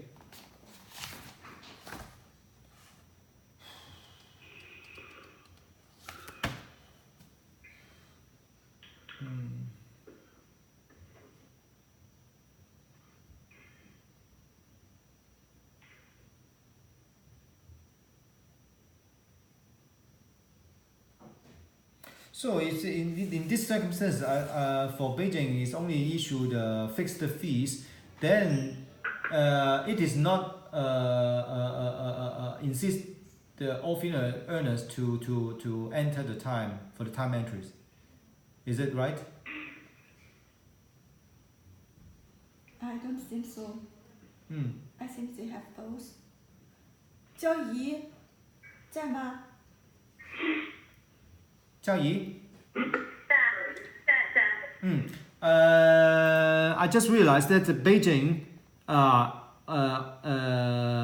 issued the invoice in a fixed fee, not according to the time, right? 对。对 Okay. If this case, so there is no need. There is not insist all the freelancers to enter the time in the system. Is it? No, they need to, but we don't calculate the cost.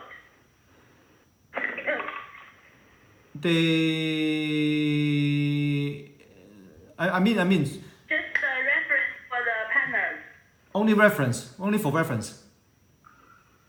Yeah, because most of our fee is fixed fee, so we don't need to calculate the time.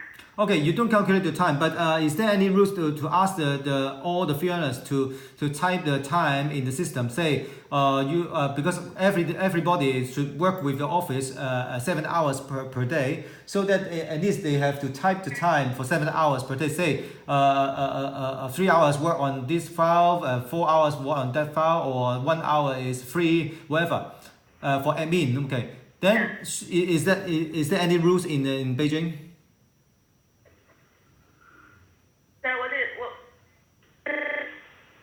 你明不明白啊？你知道我的问题吗？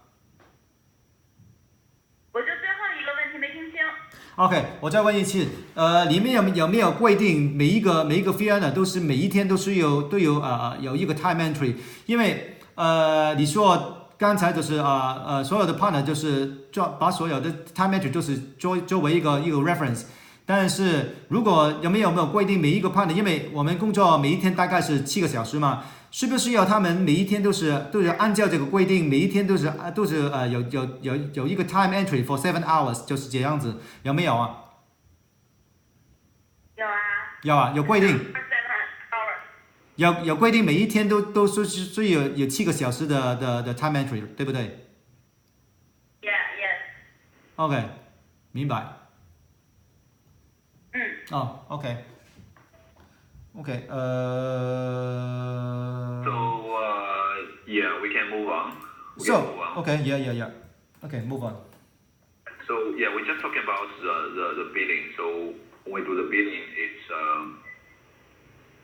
it's debit your FAR, Yes. and credit your unrealized income. Yeah.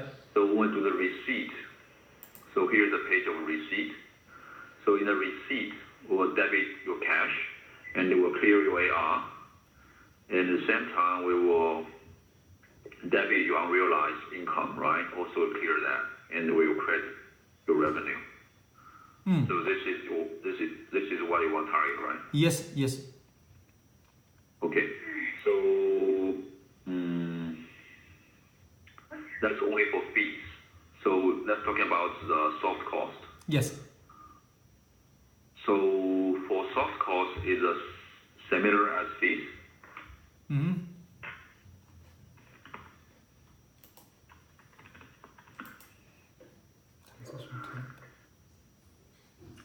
Soft cost.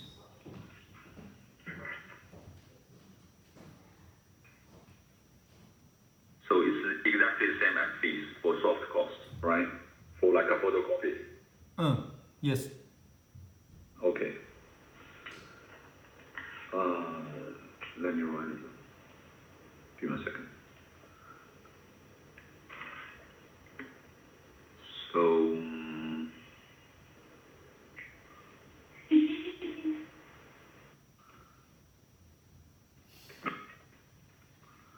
oops.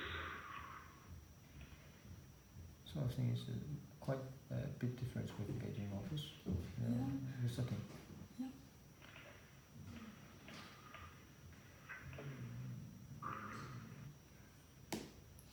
So I think that you not only just to check for the public expense. Yes, I think this also, one will be checked with partners. Yep. So to calculate the whole month or not, whether it is calculated for the whole month. So that is one thing, and another thing that is about the profit and expense sharing, right? Is that matter?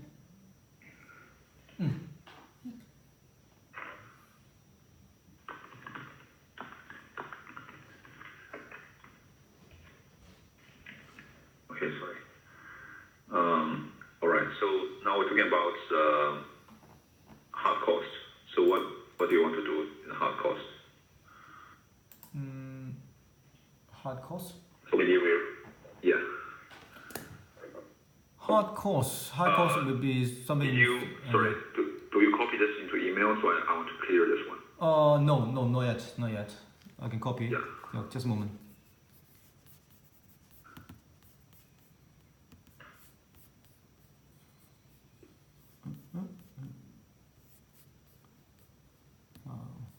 Save this. This is.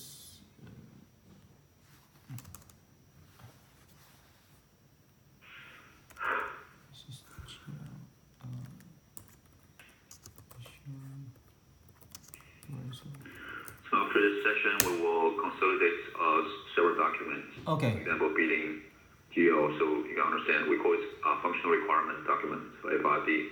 Okay. We can double confirm what we have discussed. So okay. To make sure we have no misunderstanding. Okay. This one is fee sharing rate, so I will email to you guys, right? Yeah. Yeah. Okay. Thank you. So maybe I can close this one. Yeah. Just open a new one.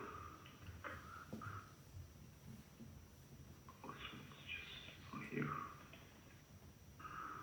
Okay, so for your hard cost, what's your posting here? Hard cost.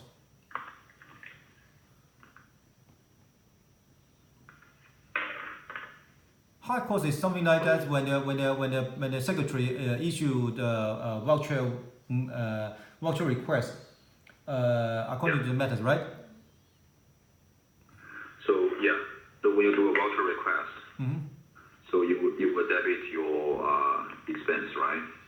And you will credit your AP. AP. Is that what you want? Expense. No, what I mean expense will be an operating expense. This will be called charge disbursement. Disbursement charges. Disbursement charges. We are talking about matter hard cost. Matter hard cost. Yeah. So do you we have to define of this expense because in the accounting code, in the GL code, we have separate of these things because say even there is a courier charges. The courier charges may be the operating courier charges or the meta courier charges. So it should be distinguished of these two things. Even that in the voucher request we type in the meta because the system no need to distinguish, but for the accounting point of view and also the GL code we have to distinguish of these things. Okay, so when the voucher is submitted, you don't need to touch GL, right? Because you're cash based. Cash based, right? Yeah, you're right. If you do for example, if you do a voucher request. Yeah, okay. I think for the AP is we can how to say no problem. I think there's no AP. I think because in the cash basis there should be no AP. In case in the year end, we can set this one, but not the daily basis. So yeah,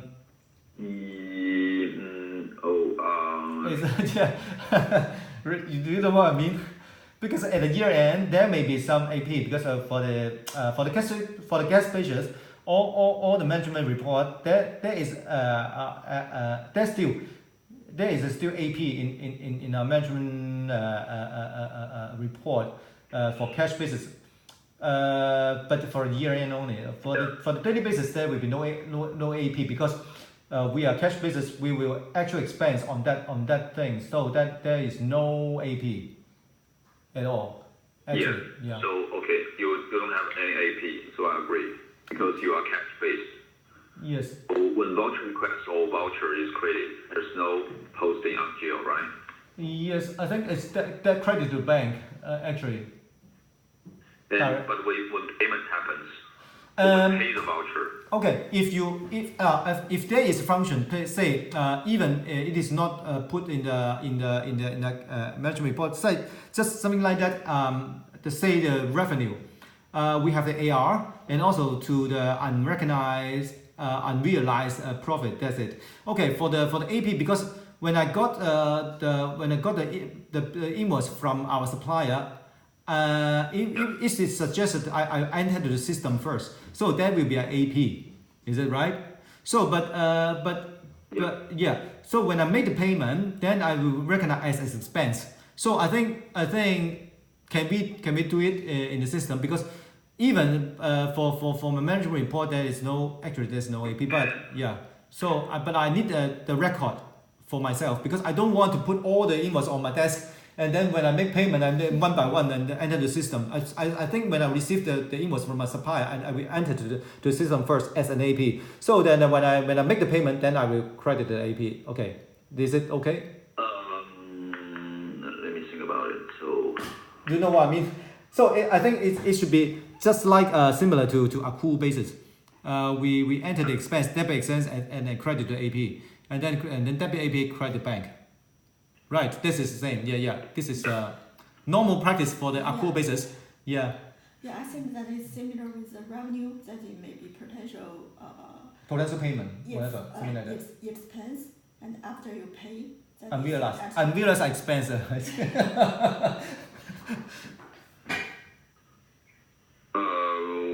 I think no problem. You still create the AP. I think there's no problem for us. Yeah, and this is not so basically when you do a voucher, you record to AP. And what do you want to touch on debit side? The expense? If for the matter is the disbursement AR, maybe I'm not sure because disbursement. Okay, you can take disbursement. Disbursement. Yes. And AP, right? Yes. And when you pay, it's kind of it's called expense, right? Debit. When did you recognize your expense? What's the time point you recognize your expense? It's during the payment or during the voucher? I think it's during the payment, right? Because During the payment, yeah, during payment. When we pay, will be debit the AP, right? Debit AP credit the bank. yeah, but how about this side? How about what? It's debit. What do you mean? So What? this is a debit expense and credit No, disbursement. no. Disbursement will be, how to say? Because if you do this, it's fine, but this is accrual based. Yes. Because then you have two different mechanisms for AP and AR. Your AR is cash based, but your AP is accrual based. Because for myself, I should distinguish the operating expense and also the disbursement, because when the client make payment, then will be to offset of this disbursement, the pool of disbursement, and the operating expenses, there is no reimbursement, just only actual expense to the firm. But disbursement is not the actual expense of the firm. Actually is an AR, because we can call it the disbursement AR, because it will be charged to client, right?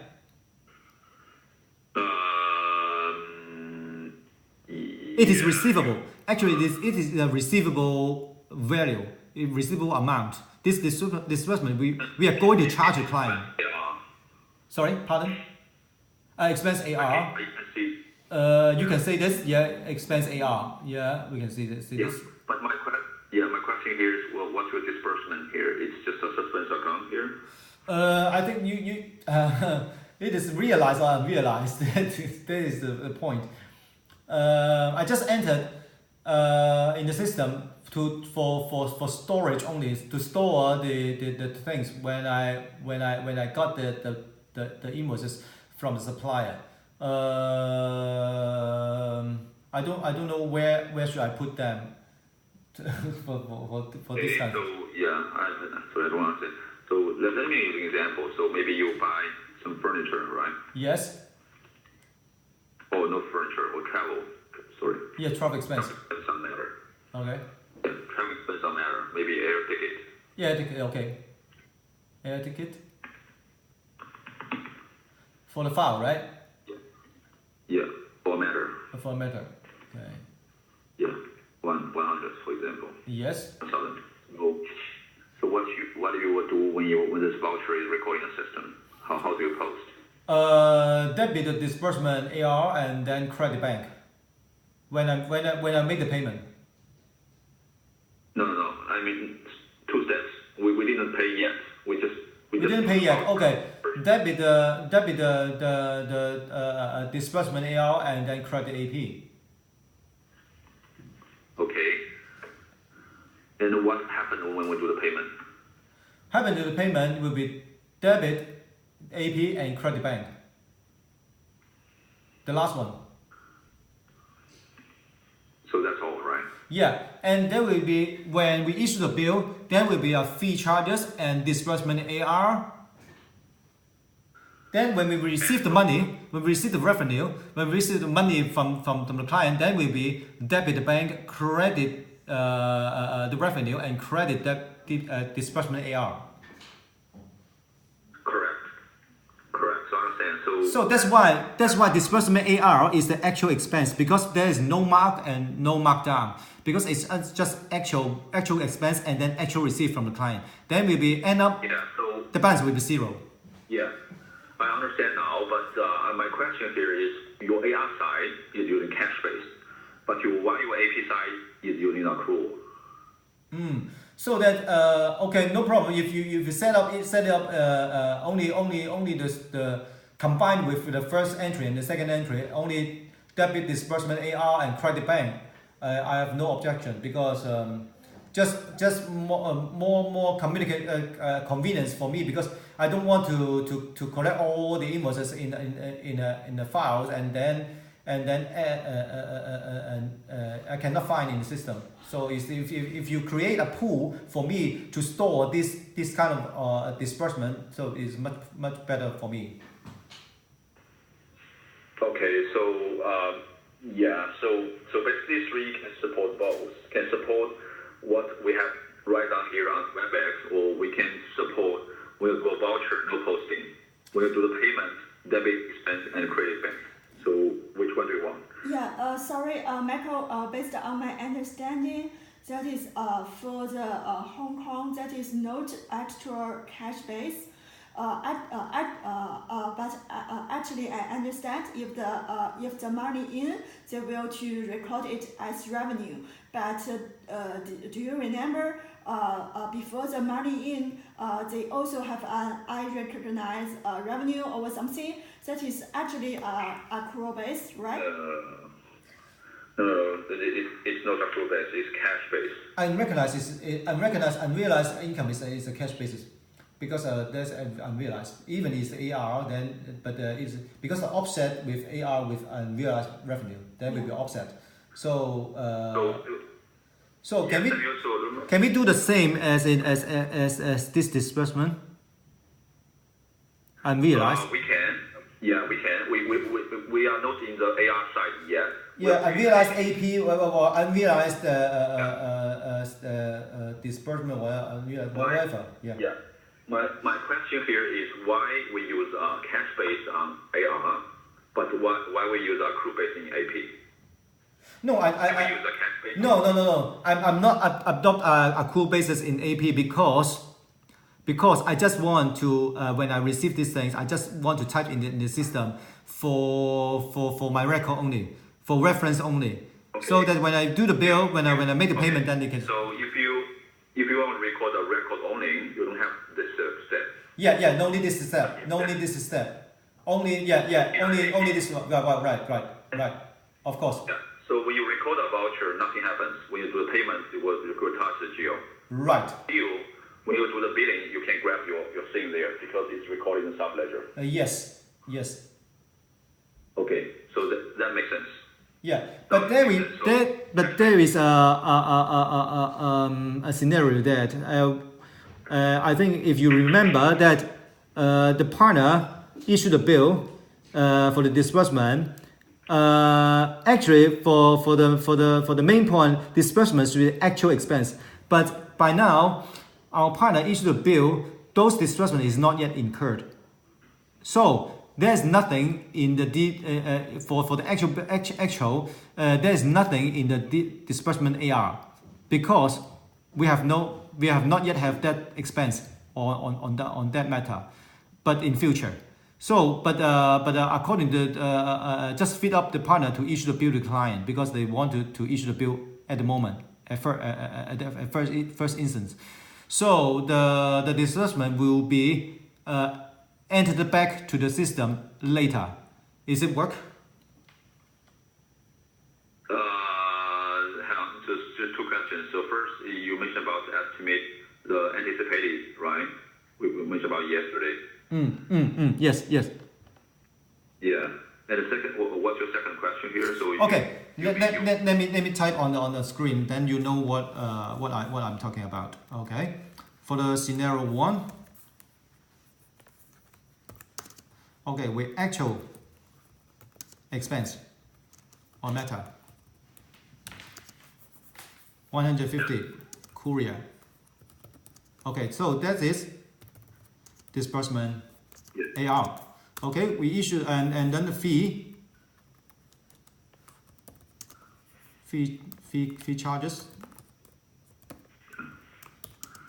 is 5,000. Okay. Yeah. Okay, then we issue a bill. Fee 5,000. Disbursement 100. Then the total bill, we will charge the client 5,000 So no. It's 150. Okay, 150. Okay, so the charges will be 5,150, right? This is a normal practice. Should be do this. Okay, scenario 2. No, not yet. Okay, expense disbursement not yet incurred. Yeah, that means it's 0. Okay, 0. Disbursement AR. And the fee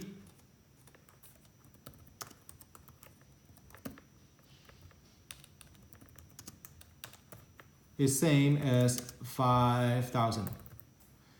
Okay, we issue a bill. Fee 5,000. Yeah. Disbursement. They expect there will be anticipated courier charges 150. Yeah, correct. Total is still 5,150. But you will see that there is nothing in the disbursement AR. So I don't know how to manage of these things. Yeah, this one I understand. I will do offline discussion. We can see if we can use our anticipated the picture in 3E. Yeah. Okay. Okay. I give you this idea. Then you know what happened. Yeah. So that's this one. So okay. So we have discussed the soft and the hard. So anything else regarding disbursement, no matter it's soft or hard. Anything else we need to discuss here regarding? No, I don't think so. Just to compromise with Jiao Yi that which one will be belongs to soft cost, which one will belongs to high cost. That's it, I think. Okay, all right. So yeah. So one more thing is. Michael, if we found there is difference between Jiao Yi and mine, how to manage? Say if they think that the courier charges is a soft cost and I'm thinking it is high cost too. So what? How can it be solved? It depends. It really depends. If it's just a first case, if it's a word, a different saying, maybe you can discuss and come to one. We rename the label. We rename the description. Or maybe you create another one maybe courier charge 1 for hard cost. Is it okay? That's somebody's. Yeah, you mean you duplicate to say Joy say I only have the soft, but you need the hard. Yeah. So I can create for myself. Okay, it's hard for Hong Kong. Okay, courier Hong Kong. That's it. Yeah. Then you regard as hard cost. Okay. That's fine. But situation. So it's really lots of this situation, but you need to go through one by one. For example, if Joy said 1, 2, 3, 4, 5 is her air ticket expense. Yeah. I think you are saying my channel account is 1, 2, 3, 4, 7. So it cannot change because the regulation of Hong Kong. So in that case, we'll find a way to deal with that. Okay. Yeah. Yep. Okay. Done. So please have a review first. Let us know what's your problem there, so we can try to find a solution there. Okay. So tax. Let's talk about something about tax. Tax. So when you do a bill, you don't have any tax. No. Okay. Interesting. Maybe the regulation in Hong Kong has changed. Used to, I think we have GST there. It's not. They don't have any. No. No GST, no VAT, no business tax. No. Oh, wonderful. Yeah, of course. So how about the Because the tax rules in Hong Kong is so simple, so that's why Hong Kong is a free trade in Hong Kong. Okay. So how about the input tax? Do you have any input tax? For what? For revenue?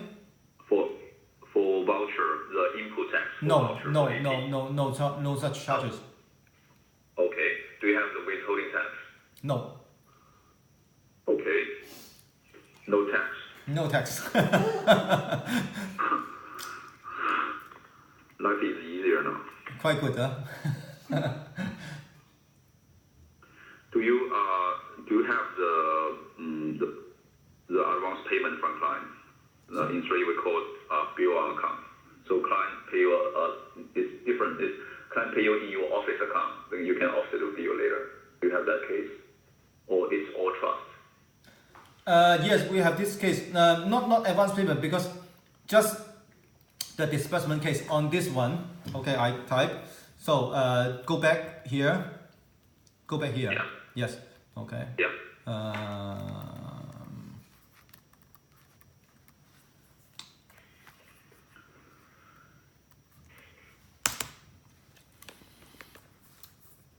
When client make payment on for scenario 2. Scenario 1 is no need because we recognize as revenue, and then we set off with disbursement AR. That is is 0. Okay, but scenario 2, when client make payment, okay, client make payment for scenario 2, 5,150 to us.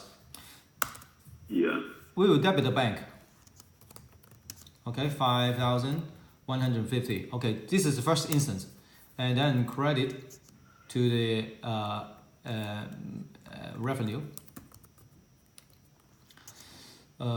This is 5,000, and then we credit to the disbursement AR. Actually, this we done this run, right? Okay, but at this moment we cannot do it because there is nothing in the disbursement AR. So disbursement AR will be negative inside because in the there is no set off. It is normal entry. But in this case, we have to credit the bank. We will debit the client's trust bank. We have to transfer. We have to transfer the money back to the client's account. So debit our bank 150, and then this one. So we have to transfer this money back to the trust bank, and until we got the disbursement, to set off this disbursement AR. You know what I mean? Okay. Yeah, I understand. So this is what's your logic now? Yeah. So in case you have any anticipated disbursement, you will do a manipulation. You will deduct your office bank and deposit relevant money fund into your trust bank, which is clients. Yes. Yes. This one is interesting. So that's why I think this here. I think if you compromise of this one, you cannot see that this is not correct. Actually, this should be client. So yeah. Client fund. Yeah. This should be correct. So you mean if it's anticipated, you want to say this is a client fund?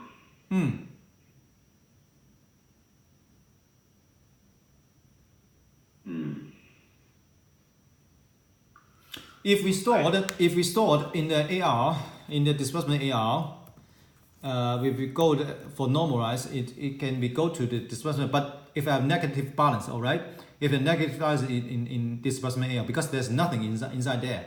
When the anticipated expense will to become an actual expense, then we can set off with this pool.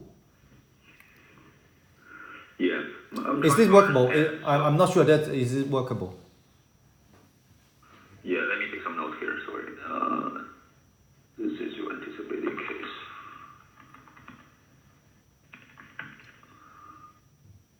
And this is you can record as we can record as disbursement AR, but with negative balance of that. You record client fund, right? It is hard to say because it should not be client's fund. I cannot say it, because it is client expense, should be client expense, because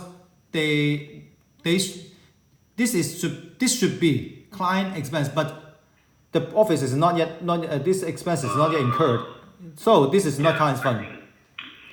I think okay. Let me double confirm your purpose here. So the purpose, you will try to deposit some fund into trust bank and even deduct your office bank. The purpose is you want to record that is a credit on the client, right? Yeah. And because you have already billed client and the client has already even paid, but maybe the expense maybe not happen, maybe it's zero, or maybe it's less than that, maybe it's $1. So in that so you have a mechanism here to record that you owe client 150 because you have already billed them anyway, right? Even that, and I amend this scenario too. Maybe disbursement incurred 100, maybe something like that. Incurred 100. Okay, then I charge the client 5,150. But now client paid, so that I just only transfer $50 to the client, to the trust bank, because 100 has already actually expanded. So I just only need to transfer 50, the balance, which is not yet incurred to the trust bank. Yeah, I understand your meaning here. So in 3E, if we solve a problem in anticipated, we do not do it in this way. We do it different way, but we may not post to trust bank and deduct our bank. We use a different way to record that we have the liability to our client. So we use a different way. No problem. But for the actual, I will really just transfer money back to the client's bank. Yeah. So no problem. So so this thing comes back again about anticipated the whole thing. So yes. Yeah, just leave it here. So back to my topic here. So do we have any advance payment from client? It's not trust relevant. For example, client say I pay you maybe $100,000, but this is not trust. Do not put into my trust bank account. Just put into office account as my prepayment. No. Advance payment for fraud. No. Not this case. Law society will not permit for this one.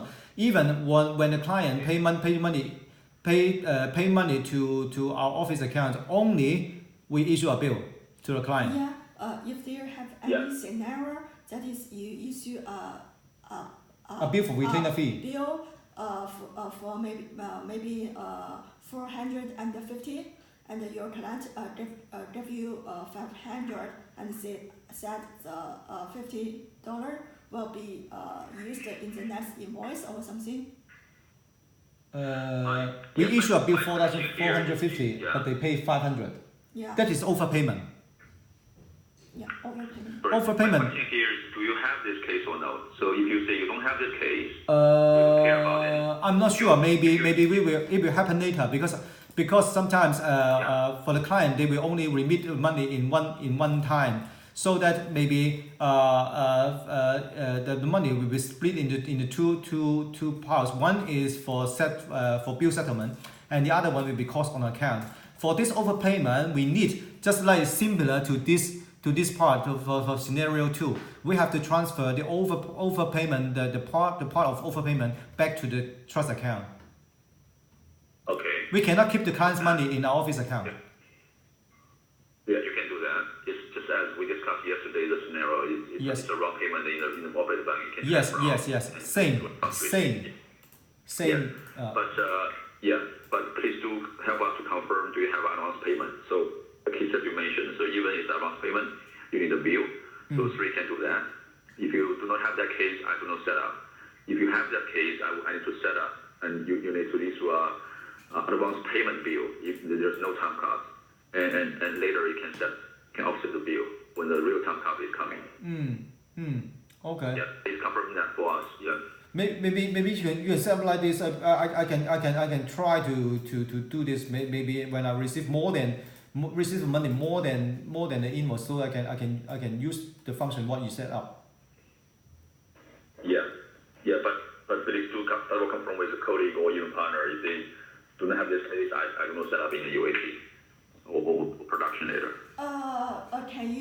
Can you record this one and to confirm with your partner, because till now, as you said before, you would go live as soon as possible, and we are afraid if you said no, we have no this scenario.